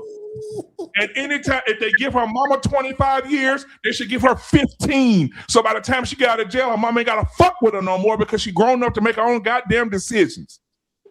You don't think that's you look in shock every time we say something about that little fast ass wench. Well, what you got to say about the little bitch? Yeah, she's a little whore. What if that was your daughter put you in the world of shit like that? Who you talking to me? Yeah. No, because you keep making these expressions when we coming at that little 13-year-old wench. Girl should be held accountable. I mean, What type of accountability? she needs to be assessed. Taking her iPhone away? No. No. She needs to be assessed. What? Someone get killed from the situation. But I'm thinking to myself, she's probably, so what people have to remember is, right, when T-Max asked when she was banging on the door, her daughter had people in her house before. This is not the first time. Said that too. This was gonna be the time where she was tired. But I'm pretty sure that guy been in her house before. This ain't the first time. If she was comfortable and sneaking him in, she been sneaking him in. And Her mama probably didn't know. And he wouldn't be there's no such thing as you wouldn't know. Hey, pull that comment up, T-Max, for me, so people can see that get to hit them subs. She knew. That's why, just what Chrissy said, she was tired. And this conversation was, I'm gonna kill me a nigga. Pretty much. But then that goes back to, if you know your child, you know your child. So if you know you work, she fast as hell too. Right. So if you work the night, And you know you can't kick them out though. You can't kick your kids out. It doesn't have anything to do with kicking out. If you know your daughter is fast and you know she out here doing whatever, they have social media, they got TikTok, they have everything that we didn't have when we were children. I'll be right back. I got you, bro. So it's like at the end of the day, I'm saying the mother should be held accountable and the daughter should as well, because someone lost their life. We're not talking about somebody just got a tap on the hand. You literally shot this young man in the back of his head. Why he wasn't being aggressive towards her. It wasn't like he didn't leave out the house. It wasn't like he was. He was with a 13-year-old girl. He a pedo. Oh, come on, it doesn't matter what. I mean, okay. He is though. No matter if she's 13. This is what I'm gonna say. It doesn't matter how old the guy was. It still does not justify her killing that young man. You a damn lie. There's no matter of force. There's no. We don't feel like that in real life. Hold on. Let me say this real quick. There's a case, I can't remember where it was. Beans, you may know what I'm talking about. There was a young lady on the phone. She's 14 years old. She's on the phone with her boyfriend, right? The boyfriend is 15, 16 maybe. And she's on the phone. And she tells her boyfriend say, listen, you can't break up with me. She said, yeah, we're going to break up. I don't want to be with you no more. He said, well, I'm going to delete myself. She said, go ahead. He deleted himself. She in jail right now for 15 years. I know what you're talking about. It was a white couple, right? Yes, ma'am. Okay, I know exactly what you're talking about, bro. But I'm saying they got her too. They got her. They charged her. Go to jail. Go to jail. Let us send the little whore to jail. But this is what I'm saying. I'm not, like I said, I believe when you are wrong, you are wrong. Because guess what? When you go to class for training for a gun, you know your rights and what you're supposed to do and what you're not supposed to do. So at the end of the day, she can scream self-defense all she wants to. It was murder. She It had was no not given self-defense. she had no reason to shoot that young man in the back of his head. And if she wanted to go about it the jail way, she could have called the police. She would have been arrested right then and there. I do agree. Well, I'm glad somebody I made said an that. example out of a nigga. I said that. It need to be some examples made. So sometimes you got to take that big risk for people to say, maybe this could happen to me if I go in this little girl house. Y'all remember what happened on the news with that girl named Kendra? I think people need to, as an adult, we have to remember that the decisions that you make will affect you for the rest of your life. So if you decide that you want to go do some crazy shit, you have to suffer the consequences, period. All right, before we move on, guys, we are 39 subscribers away from getting this man monetized tonight on YouTube. If you're watching right now, you guys need to hit the like button. It's 77 people watching. If all of y'all hit the like button right now and hit the subscribe button, this man will be monetized and his work will be paying off. So I need you guys to hit the subscribe button right now. We're 39 subscribers away and 75 people are watching on his channel. Hit the subscribe button right now. Go ahead, guys. Yeah, I think it's problematic, right? Like I said earlier, that we try to pretend like everybody the same. I like to use Coco Gauff as an example, right? Because when Coco Gauff was 15, she was a professional tennis player. She had the same schedule as the rest of the grown-ass people. Whether they was 20, 30, or 40, or 50 or more, she had the same schedule. She was making more money than her parents. And yet, if she chose to have sex, somehow she don't know what she's doing. Make the shit make sense. I'm just saying people can't. What it all boils down to is everybody just think it's okay to kill black men. I keep going back to it because it's just the truth. I think that's one exception though. You can't pretend like you don't know this a 13-year-old kid. We ain't finna. I understand the little girl is a fast ass little hoe, but you a grown ass man. You know way better. We ain't finna get dude no pass, nigga. You know way better for him dealing with a little 13-year-old girl. But this what you did, and this is why I said it earlier. 15 get you 30. We all know that. We started talking about right when T Max asked the question, and then when I brought it back, I was like, "Yo, do y'all realize we can't have a conversation about the girl?" And then right when we started talking about the girl, Jay Prince says, "Yeah, but that nigga knew how old she was. Yeah, but that nigga. It just proves it. It's easy to demonize men. It's easy to target. Well, that was the dynamics of the situation. He's 20, she's 13. If that would have been a 20-year-old woman in a 13-year-old son's house. But what if we talked about that already ad nauseum? What if I say it's 10:54 right now and we don't bring up the boy at all no more for the next 10 minutes? I guarantee you it won't happen. We won't be able to have a full, thorough, deep conversation just about these young girls, how they move, what we think needs to be done about them, and what consequences they need to be able to, or what consequences should be applied to them given their choices. Again, even the dude in the comments who said we're blaming the victim. But if I pull up a story right now of a 13-year-old kid playing with guns in the street shooting, you're gonna want that boy to be treated by his choices. You're not gonna say, well, he's only 13. You're gonna say, look what he's doing and the kind of choices he makes. You're gonna say, this kid knows that he's making decisions that are wrong. He knows he's doing things that are wrong. That's why you run. That's why you got people hiding and all this other stuff. You're trying to get away with stuff because you know it's wrong. Right? So in this situation, this girl letting the boy in the house at 1:30 in the morning, no, it's wrong. Her even insinuated that he should get under the bed. No, it's wrong. Mama already told her don't have no boys in my house. No, it's wrong. All on Instagram, they showed up pictures, halter tops on, cleavage showing, tongue all out and shit.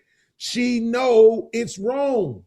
I dare y'all to only talk about her for the next 5 minutes. Let me say this. At the end of the day, that's her dwelling, her home. She knew the rules in her home. Her mother had already talked and discussed with her about what not to do in their home. And I'm willing to bet she initiated the conversation with the little boy. Little boy don't know the mama's schedule. She do. My mama not going to be home. We can fuck right quick, get in and out. Boom, boom, boom. Right. That's her house. She know what her mama's schedule was, and she also know the conversation she had with her mama, and she still invited that Look hammer at this to shit, the I Beans. think that would have been Read a the different last part, story if Beans. the boy Read would have the been last part, Beans. 14. Read the If the last boy part, would have been 14, then Beans would have had a point, right? When you 20, you's a grown ass man, you know better. Like now, if the boy was 14, like we was getting on my nephew and them ass and the girl ass. But if you bringing a grown ass man, come on, bro.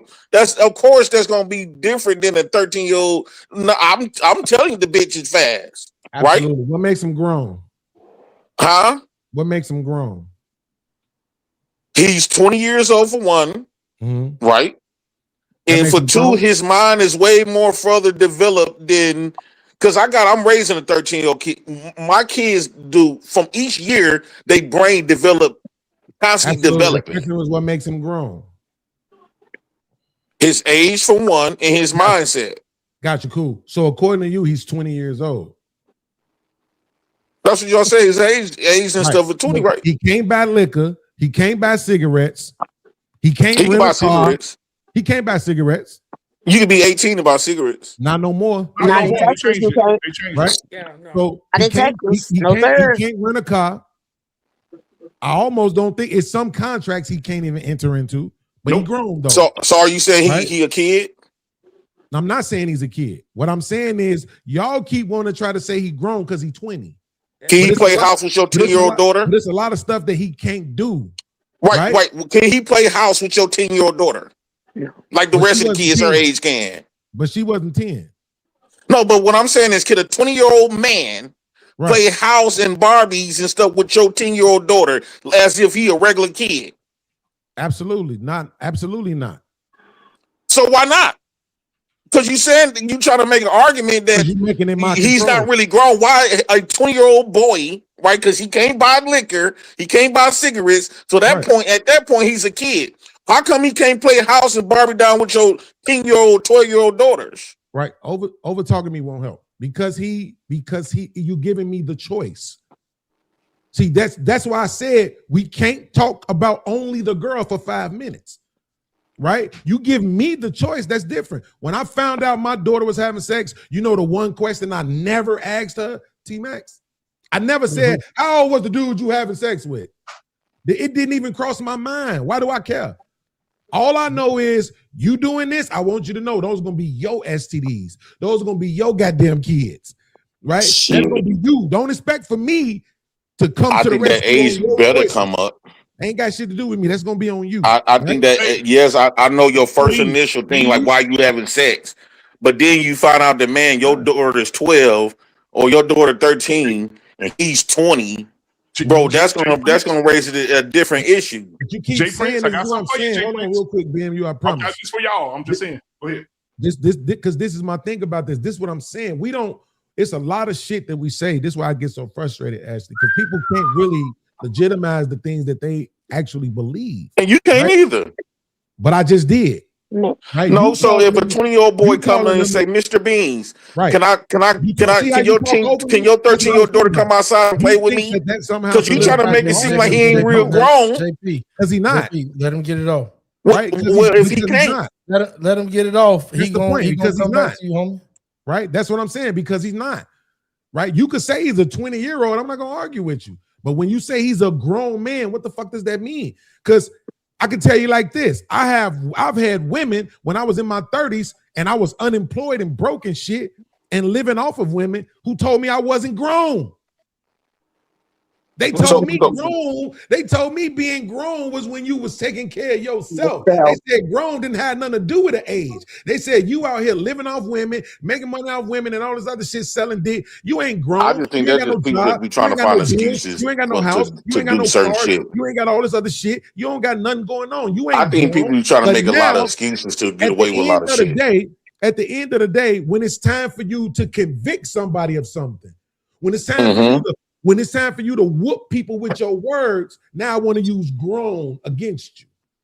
But then very person, if he was still alive talking shit, They'd be telling him he wasn't grown, he ain't had nothing going on. But you still won't let no 20-year-old man to come knock on your door and say beans. Could your 13-year-old daughter come outside and play with us? I would want a 16-year-old to do it, but he ain't grown. Hold on. Jay Prince, how you going back and forth on something you already answered and said yes to? Right, I said no to. He said no. Go ahead, BMU. Well, he need to unpack that. Why no though? Jay Prince, I got something for you right Why here, Jay is Prince. that cigarette long as a goddamn Bonneville? Anyway, so I looked up the young man's did look long. Rodarius, I think is how you pronounce his name. I looked up what disability they say he had, which is recorded in his medical records. In his medical records, they said that he has an intellectual disability, which was diagnosed at a young age when he was 8 years old. Now, this is the part that's gonna fuck everybody's head up. They said when a young man or a young woman has an intellectual disability, they have the mind of a 10-year-old. Believe it. That's what they said they said that in the news article too. I chopped it up, but So I didn't he's put that in 20 there physically, because I didn't want. I know, but he's 10 in his head. Okay, that's bring a different issue. But here's the thing: when Mama came in, she not no doctor. She ain't gonna have time to be examining and talking to nobody. We ain't no walking psychiatrist. If he was 9. There you go. Because all she knows is somebody in her house wasn't supposed to be. She had every right. In my book, she had every right to get the dumping. Yeah, because you shoot your own child. You just being there. You motherfucking right. Shooting all willy-nilly and shit. If ain't nobody supposed to be in the house but the people that's on the lease. Man, especially without my permission. Don't smoke that Virginia Slim. Next. I mean, look, it's like this. It's like this, though, right? This is what I'm saying. And here's the thing, BMU. Here's the thing, BMU. I haven't argued for his mental capacity. I'm gonna be all over this, right? Yeah. But this case, I'm gonna be all over this shit way more than I was on the Carmelo shit. But I haven't argued for his mental capacity because here's what I knew: he 20, fucking with a 13-year-old. This nigga's stupid. Exactly. I'm already knowing it. And I got sneak over your mama house. It was me, bro. And then he hid under the bed. It was me. I've been there. I know what that's like. People, that's what I'm saying. When we want to make arguments, we will contradict ourselves, right? Again, when I was 24 years old, not when I was 24. I would say when I was about 28. I couldn't find no job. It didn't matter. I was applying everywhere. Nobody wasn't giving me no chance, right? I had already had a background and shit. One domestic and one felony. So they wasn't giving me a shot, right? But the thing is that I had to realize, it took me 12 years to realize that mentally I was not there. Because when I actually left Illinois, Chrissy, and start getting job after job after job after job, then one of them motherfuckers lasted longer than 90 days. Mm-hmm. I was not emotionally or psychologically prepared to deal with what we call the real world. I've never had a job longer than 9 months, but I've been podcasting for 5 years. See, because I'm in control of this. Nobody can't fire me because of my mental shit. You see what I'm saying? Mm-hmm. But when I had to go out and deal with the real world, I couldn't deal. Like, you motherfuckers are insane. Y'all think I'm insane. No. I went through trauma, right? That's what's going on with me. But y'all are, you think, Ashley, didn't you say you work in warehousing? Yeah. Lord, Ashley, can you take 30 seconds and tell them about micromanaging? Because I know you know about it dealing in the warehouse. And I hate doing it. Micromanaging. I was about to say, she the micromanager. Bro, this is what I'm saying. Micromanaging Bless you. For somebody who is not, we're not preparing these boys to deal with the real world. I heard a few black women say this, and I land here, BMU, and it was like right around the time 2022 when I had first started podcasting. I started in 2021.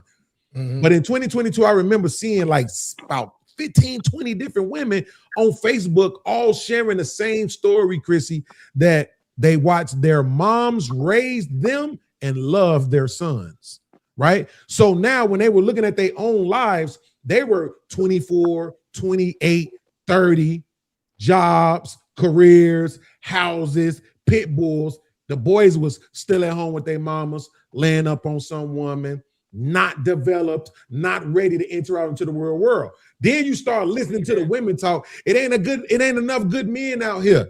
Y'all be broke. Y'all still in at home with your mom and all this other stuff. Well, that ain't the majority, but it's enough of them that it matter when y'all already outnumber us. Yeah. So the good man ain't gonna be available for you anyway, right? So now you got all these other men, and they saying they can't read. They got fourth grade level reading and all this other shit in their 20s and going into their 30s. So this is what I'm saying.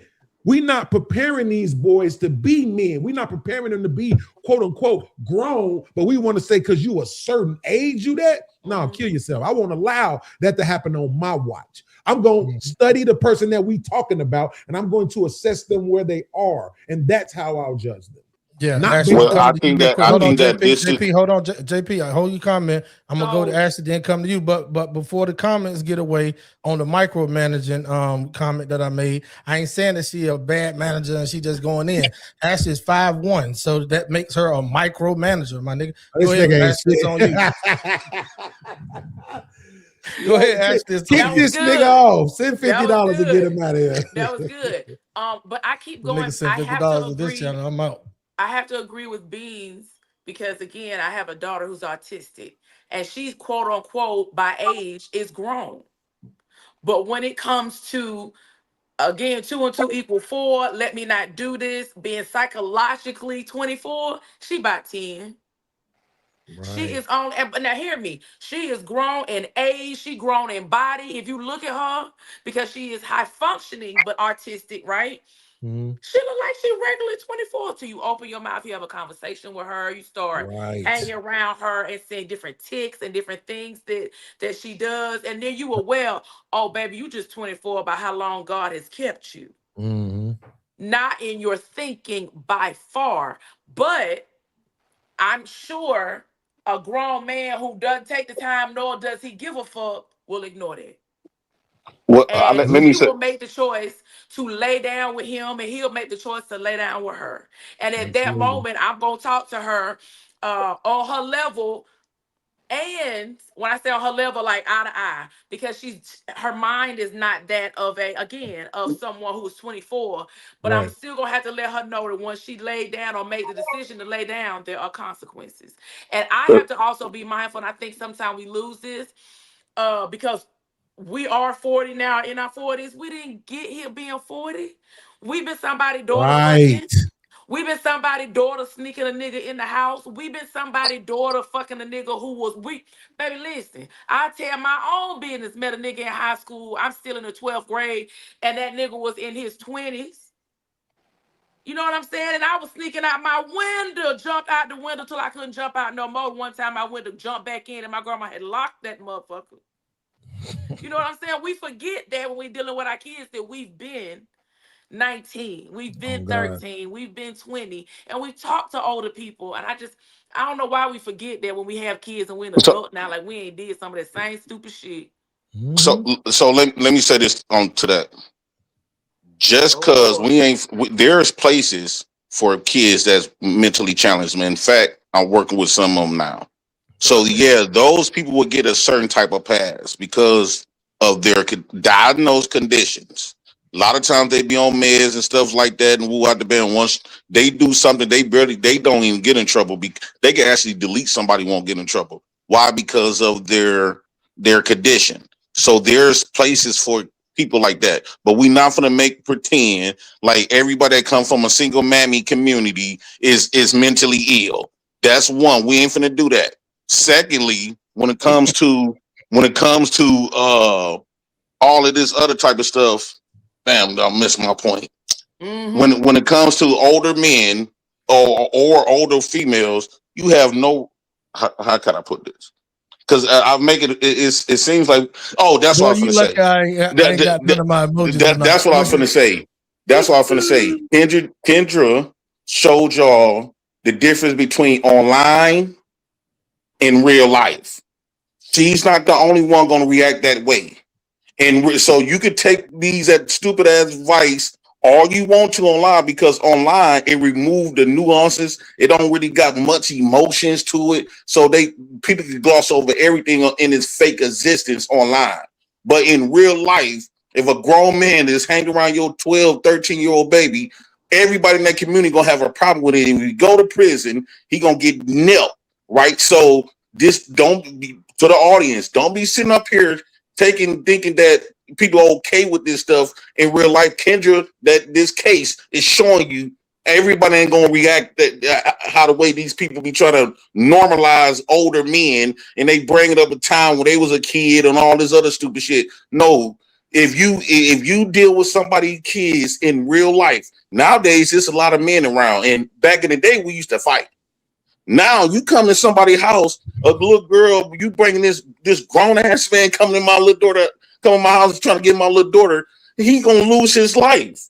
So y'all need to make a separation between YouTube talk, because that is all it is just talk, compared to how niggas gonna react in real life.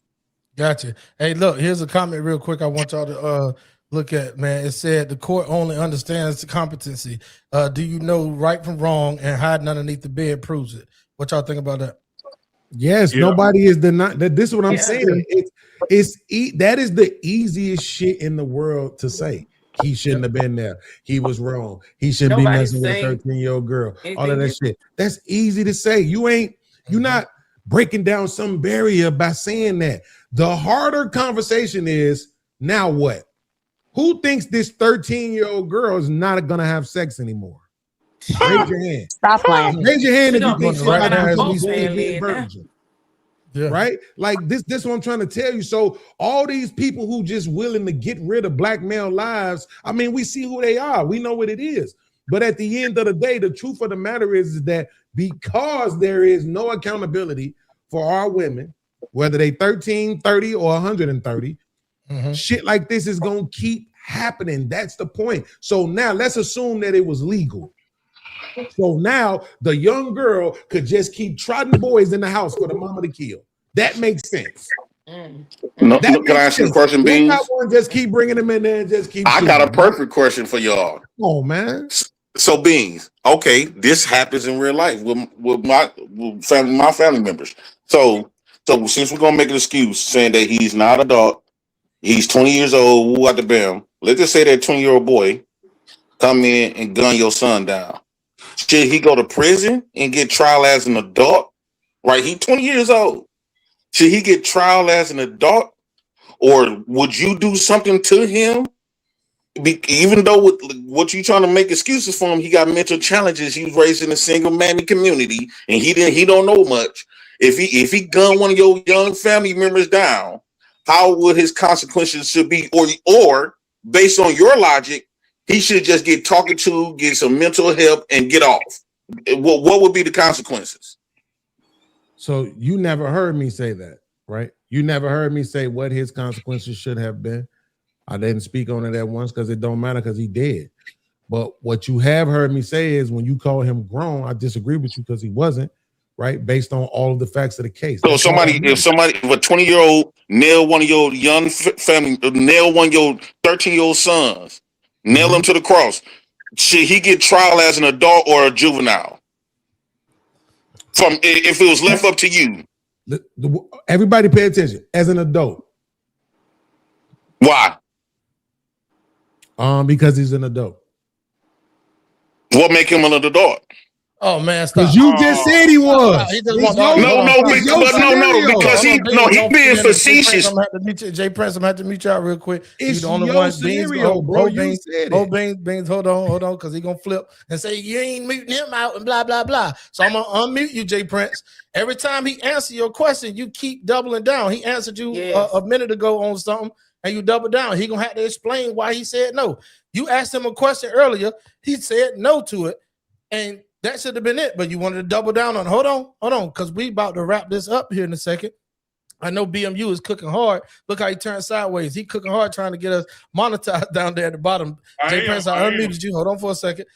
BMU, I hope that we can get to it in the next 5 minutes, man, because I know some people got to go to work tomorrow early if they want to drop off. BMU, if you want to run this motherfucker while they drop off, man, you can stay up here with Jay Prince and his bonnet, right? But at the end of the day, BMU and Jay Prince, Chrissy, I know you ain't jumped in at the end. Anything y'all want to say to everything that Jay Prince and Beans were going through? Hey, he cooking, Chrissy. Go ahead. You got something you want to say to where they were going?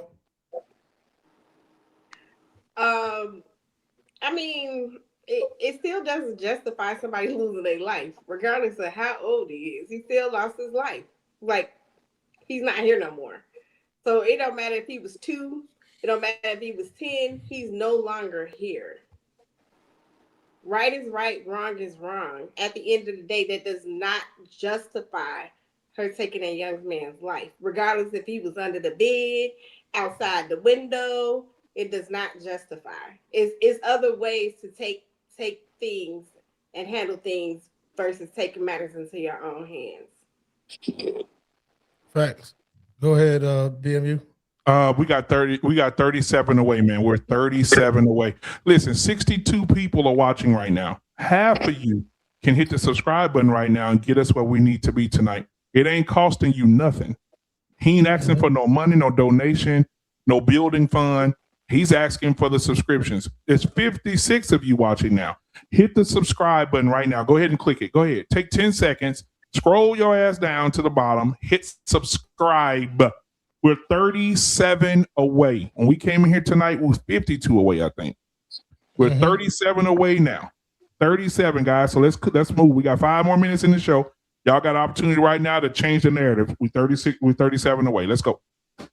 And T-Mess, I think you let him off the hook, right? Go ahead. Well, go ahead and put him back on the hook. These like So when I asked him that question, he wasn't being genuine. It was disingenuous. His answer was disingenuous, right? Because if a 20-year-old boy killed one of his kids, he gonna want that man. He gonna want that grown ass man at 20 years old to either get life or he want to take his life. So that was a disingenuous answer he gave me when he used what I said to because he didn't want to contradict himself. Beans know damn well he's not gonna make no excuses for no 20-year-old man that come in and delete his 13-year-old son. That tends to happen more than the other thing because he can have some nephews or 13-year-old kids, and now they outside. They get into arguments, and that's a grown man can possibly. 20-year-old boy could possibly gun his nephew or son down, and I guarantee you he is not going to be sitting up here and say, "Oh, that's a kid. That's a kid. He wasn't raised properly." He's not going to make zero excuses for him. Either he going to take him out or he going to want the law to take him out. So this the problem, Jay Prince. Everybody heard me answer your question when you asked me. I said adult. You asked me, would I want him to be treated like a kid or treated like an adult? And so what's the difference between a 20-year-old mess with a girl then? You try to make an argument that he's not grown because he can't buy cigarettes. He can't go to the club. I got you. So which one did he stand? Absolutely. I'm gonna try to answer this one more time. So just so everybody on the panel, y'all heard him say, what's the difference between the 20-year-old killing somebody and the 20-year-old that's messing with the girl? Everybody just heard him ask me that, right? A 13-year-old girl. Yeah. Okay. I just want to make sure everybody heard. I'm gonna say this one more time. The 13-year-old girl made a fucking choice. She is an autonomous being. She made her own choice in the matter. Is she retarded too? Whoever you put in a situation that's losing their life, they're not choosing that. You're saying that the 20-year-old just killed somebody that I know. Hold on, Jay Prince. See, this is what I mean. You don't never want to let me answer. Okay, go ahead. I'll be cooking you. You're saying the 20-year-old killed somebody that I know, whether it's my son, my nephew, or whatever.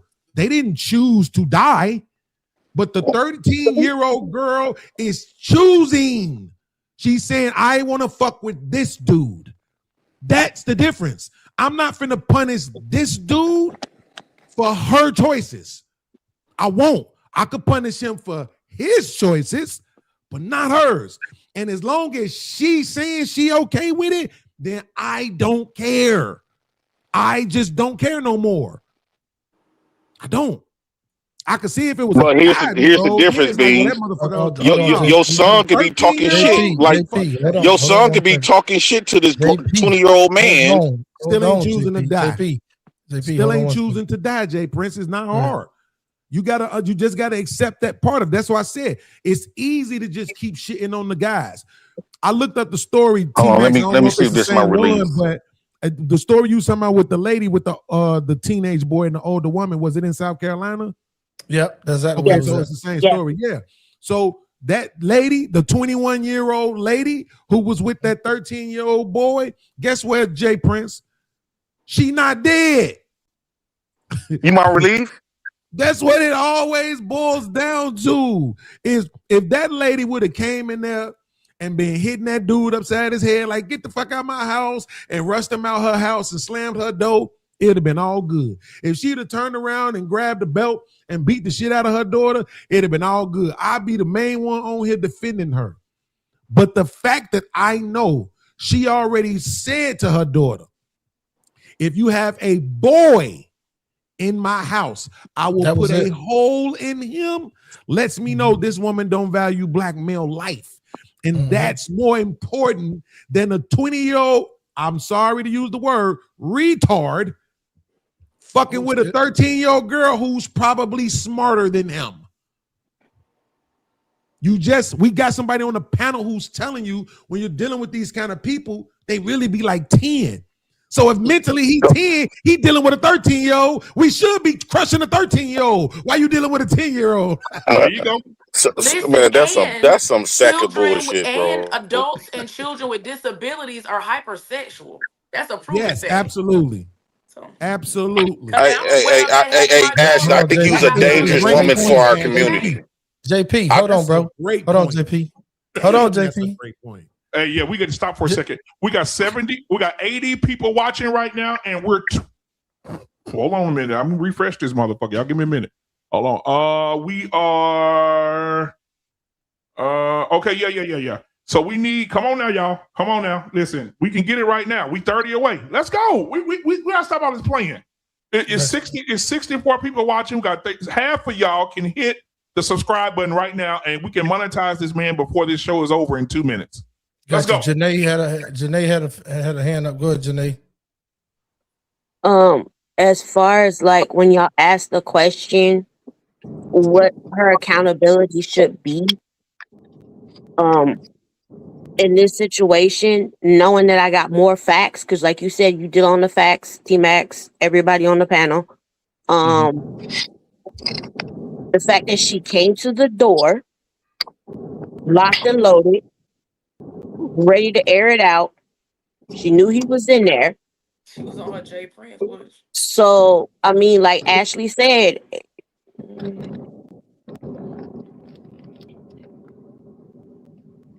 go ahead, Janae. It's murder to me. You shot him in the back of the head. You could have easily pulled his ass from under the bed, held him at gunpoint, called the police, and had the police come pick this nigga up. But you didn't. I think they should just drop the and then you could have turned your anger and your smoke at your child that betrayed you and put her life in danger, put your life in danger, put this young man's life in danger, and brought him to your household. Yeah, Red Horseman 66. You stupid for that comment. I ain't gonna put it up on the screen, but go ahead, Ashley or BMU, whoever wanted to cook. Kiss it I down already there. made my point and just saying that it's a proven fact that people, children, just people in general with disabilities like that, autism, being on the spectrum, they are hypersexual. So I've already like played out in my mind that like my baby gonna get that pussy to somebody. She not gonna die no virgin. It might make me feel away, but she gonna give it to somebody. This is why Ashley, you a reason why women should be raising kids. I won't want you to be I won't want to have no daughters by you, because if my daughter's coming in bringing in, hold on, let me tell you, if my daughter's coming in bringing in grown men and all this other type of stuff because you want to be so understanding, I'm gonna beat the hell out of you. I will beat you the fuck up if you allow my daughters and them to be. I ain't hearing none of that shit you talking. And most daddy ain't gonna hear that shit. You missed the point. You need your ass whooped if you sit up here trying to be. You don't need no custody of no kids, because your mindset is not. You not know how to protect them. And this is you gonna go back to when you. And ain't nobody gonna whoop my ass. Especially not you over there looking if like you was my baby mom, you'd have. Ain't nobody whooping no ass over here. On my mama, you missed the point. At one point in time, we discussed that this young man had a disability.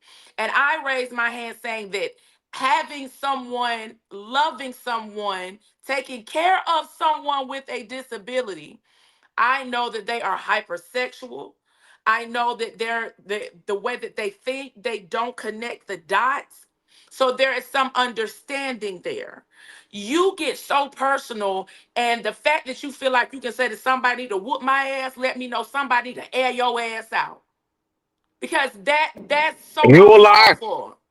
That's so uncalled for. If he was if he was that damn ill, why he didn't where his parents was then? Why he just out and about like that? That means he unsafe within himself. He put himself in an unsafe position because if he was that damn mentally ill, if your kid is that damn mentally ill, that your kid, I don't care what age they is not supposed to be,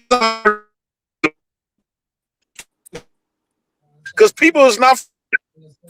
And then we coming to you, Ronnie. Hold on, Tavon. Hey, Ashley, can you do me a favor?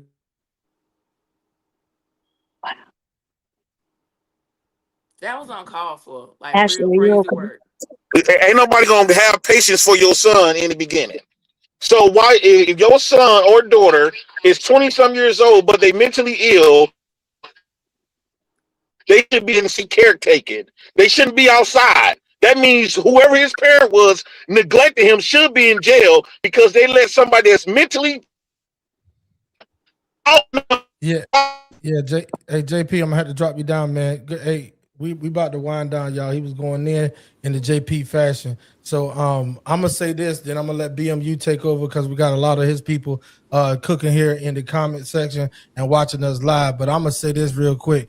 Shout out to Ashley Ferguson and Janae and Chrissy True Blue and Shani P for pulling up on the panel representing for the ladies tonight. See Beans, I can do this shit too. Hey, shout out to all of the beautiful women that pulled up on the panel tonight. Janae, you are welcome here anytime because you were the only one that came out the comment section to put your spin on it. I don't know if you gonna want me back up here with the colors you got off because I'm gonna see you in football season. Hold on. What color? This some Disney World shit. I'm a Packers fan, baby. Oh, I'm a Falcons fan. We don't give a damn about all that. And that's another thing. Okay, so we cool then. Cool. Football stuff. All right, tell me this, Janae. Who's the quarterback? Right now, Jordan Love, but I don't think he's a real quarterback. We need to do better. Okay, who's your running back? Right now we had Josh Jacobs, but he's in legal troubles right now, so I don't know what we're gonna do. You can stop right there, ladies and gentlemen. Y'all give it up for a real fucking football fan. Yes, sir. Every Sunday. Easy. There you go. But look, If to all the ladies that pulled up on the panel, you in my neck of the woods in Texas, you got to swing by at a football Sunday. I do it big. Where you at? Dallas. Hold on. You said Texas. This motherfucker just turn up. Look, hold on, BMU. That's BMU down there in the Texas side of the world. I'm in North Carolina. I'm a Falcon fan. I'm proud to say it, even though we're going through some reconstruction. Okay, so y'all in a bad situation. Right? Shout out to the ladies. We winding down on my side. Shout out to the ladies for pulling up to the panel. Shout out to the comment section on T-Max Network and Black Man Unfiltered Network. Shout out to y'all on Facebook that's watching over there on BMU Facebook, and shout out to Beans, bro. Thank you so much for pulling up to the panel. Man. Anytime you got an open panel and you want some people over here to come up and pull up on your panel, man, we would love to be there. It would be a privilege. Fact, shout out to my homeboy Jay Prince for president, Black House in the building. All of our family members. It's the cousin you don't like, but you still invite him to the fucking cookout. With that being said, BMU, it's all on you, and then you can turn it over to whoever want to speak after that. Absolutely, man. So tonight, man, we appreciate y'all for being here tonight, man. We got 60 people watching right now. You still can be excellent and outstanding and amazing right now and get T-Max to the 1,000 subscriber mark tonight. We are 30 subscribers away, and it's 70 people watching. 30 subscribers away, 70 people watching on the T-Max network. On my network, roughly 115 people watching. I need you guys to hit the like and subscribe button right now. I need y'all to go ahead and represent that right now. Go ahead and hit the like and subscribe button so we get to 1,000 also we can celebrate this man and his work tonight. All right. So the subscribe button is not hard to hit. It don't cost you nothing. If you got arthritis in your thumb, take the phone to your kid and let them do it for you. All right. But I want to say this tonight, man. I appreciate everybody. Janae, you say you in Dallas. What part of Dallas you in? North Dallas, South Dallas? Red Oak. Hey, okay, yeah, you over there. Okay, all right. I know you at. Yes, sir. Oh, you off of what's the name of the damn thing? Start with an O right there. Ovilla. Yeah. Yeah, Ovilla. Yeah. Okay. All right. Yeah. I know where you at. It's a little church right there to the side called Faith Fellowship right there to the right. Yeah. The Red Barn, of course. Yeah. I used to go over there and help them out at that church. But I helped them actually build that church over there. That extension into that church. Oh, okay. Yeah. So but yeah, anybody else got anything they want to say? T-Max, you're 30 away, man. You got 20 plus subscribers tonight, brother. 20 tonight, man. So we really tried to move that needle for my boy tonight, man. Much love to you. Let's see where we at right now. I want to check one more time before we get out of here. Because by next week you'll have that 1,000, my brother, for sure. You'll have it. I had to be before that. I appreciate the Black excellence. I'm glad that we have a safe space to come and talk and express ourselves. Well, I hope. Well, T-Max will be reaching out to y'all for a show that we would like to have y'all to be a part of, because Tuesday we're talking. Is the world ready for the woman to be the breadwinner? So we're talking about that Tuesday. Listen, the world been ready for that. We've been in it for a minute because guess what? There's a lot of households out here that just ran by our ladies. So you already know that the breadwinner is in effect. Now you talking about in a dual parent household, right? Yes, sir. Okay, too easy. Y'all ladies pull up on the panel on Tuesday night. I'll send y'all the link. Yep. Hey, Janae, drop your in that. You see that private chat down there at the bottom of your screen? You can click on that private chat. Drop your email in there so we can get in contact with you and send you anything that BMU got cooking, anything T-Max Network got cooking, and anything that Mr. Say Beans less, just did TV it. got cooking. Okay, let's see what she got. Yeah, okay. We appreciate you. We'll be. I'll definitely be reaching out to you for sure, Janae. I really appreciate it, y'all, because like this situation has been on my heart lately. Like my husband and I, we've talked about it, and we actually sat our 3 sons down together and we talked to them about the dangers of going to a young lady's house or accepting invitations and not being aware of your surroundings and going too far on a date. You know, no means no. Always protect yourself if you're going to do something, if you choose to do it. We always do that because, you know, I'm gonna have to put myself on blast. I have a multicultural home. My husband is Mexican. I'm Black.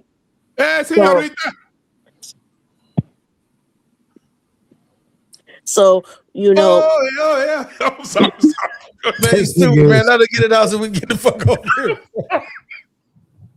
Janae, you gotta get used to me. I'll do this. I'm sorry. Go ahead. I just say shit. You could. We always want to make sure, you know, that they have a safe space, because you know, in our culture, we weren't allowed to really express ourselves. If you expressed yourself, it was talking back. In my husband's culture, it's machismo. You're a man. You have to step up, regardless of how you feel or whatever. My husband's doing the opposite with our sons. He's letting them know it's okay to be vulnerable. It's okay to talk. It's okay to express yourself. That's why we're here. That's why we're your parents, and that's why we love you. So uno momento, por favor. So you but real quick, BMU, hold on. Hey, Janae, you don't let the motherfucker say, but looky, Linda, looky. You don't let them talk back like that, do you? I slap on you. I slap on you. Man, look, I'm gone, man. Hey, look, go ahead and do your thing, bro. Oh my God! I memo. Okay, listen. So, Reese Means, you know, you remember that from Desperado. But I will say this, man. I appreciate. Janae, you said something. I appreciate the Black excellence too. Chrissy, thank you for hanging in there tonight. You know, Cricket Wireless had got a hold to your mic earlier, and we appreciate you coming back. Ashley, thank you so much for being the micromanager at work, but also being manageable on the panel. We appreciate it. You got so many you got so many proposals tonight. Hopefully you'll choose one.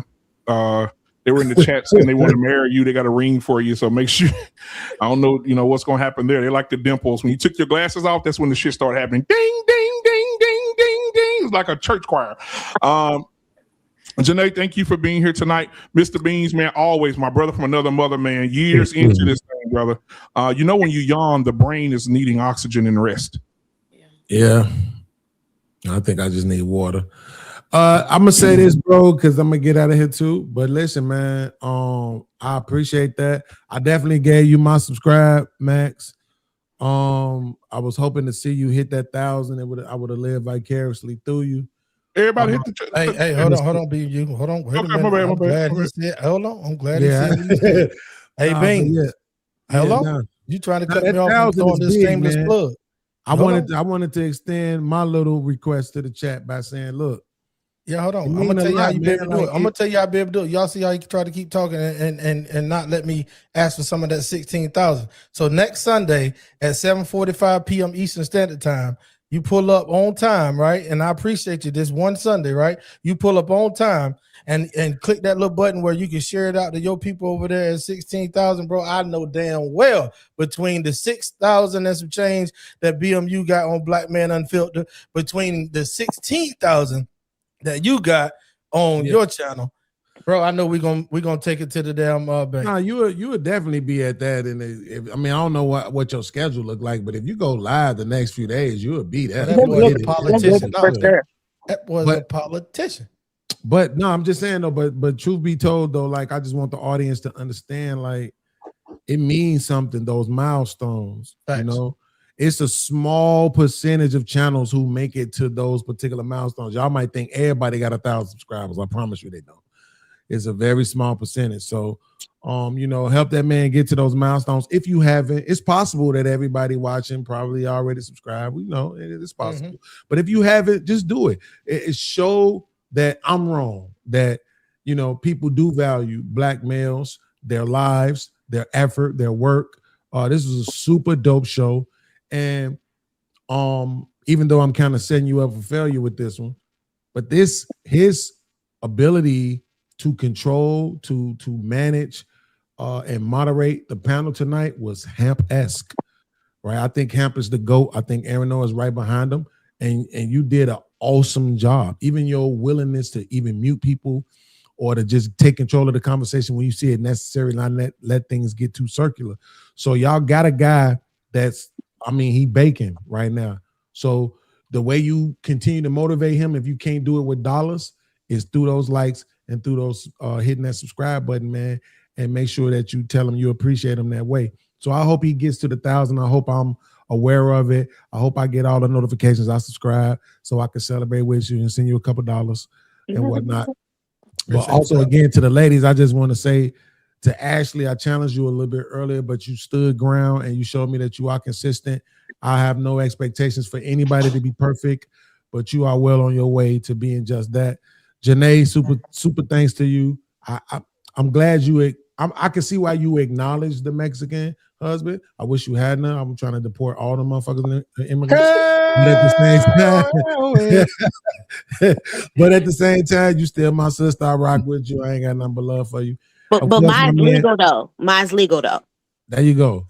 And of course, my man BMU was there in the early stages of my channel, was one of the first ones in my chats, rocking out with me from the space. So, and I mean, been consistent, opened up his channel to everybody who was trying to get started, who may have been nervous.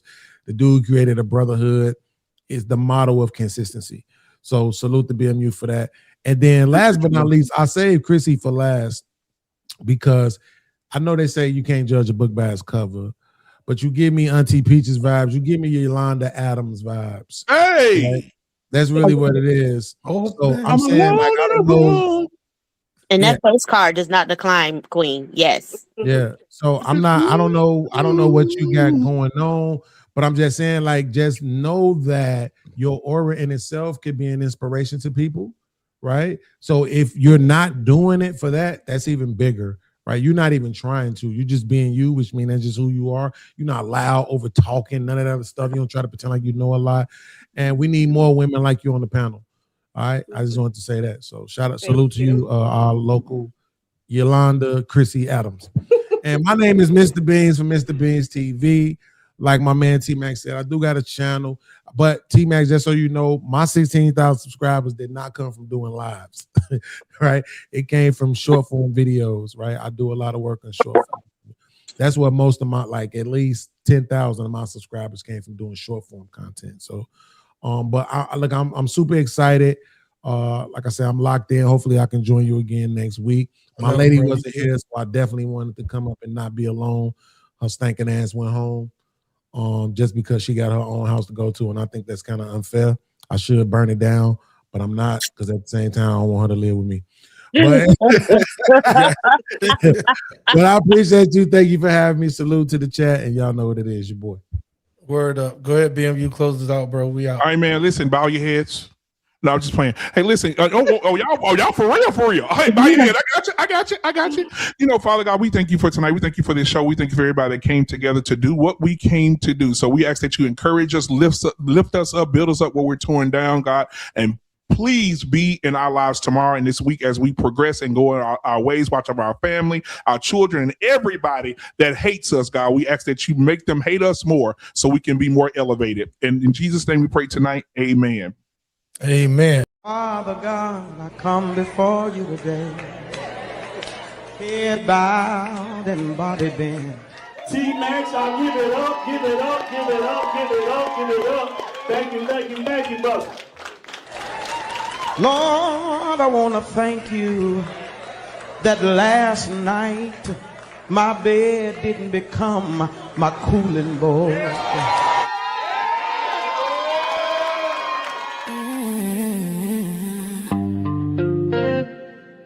Welcome to the Content Creators Lounge. Curated by T-Max, yeah, you know the name. Powered by T-Max Network, where creators speak freely and authentically.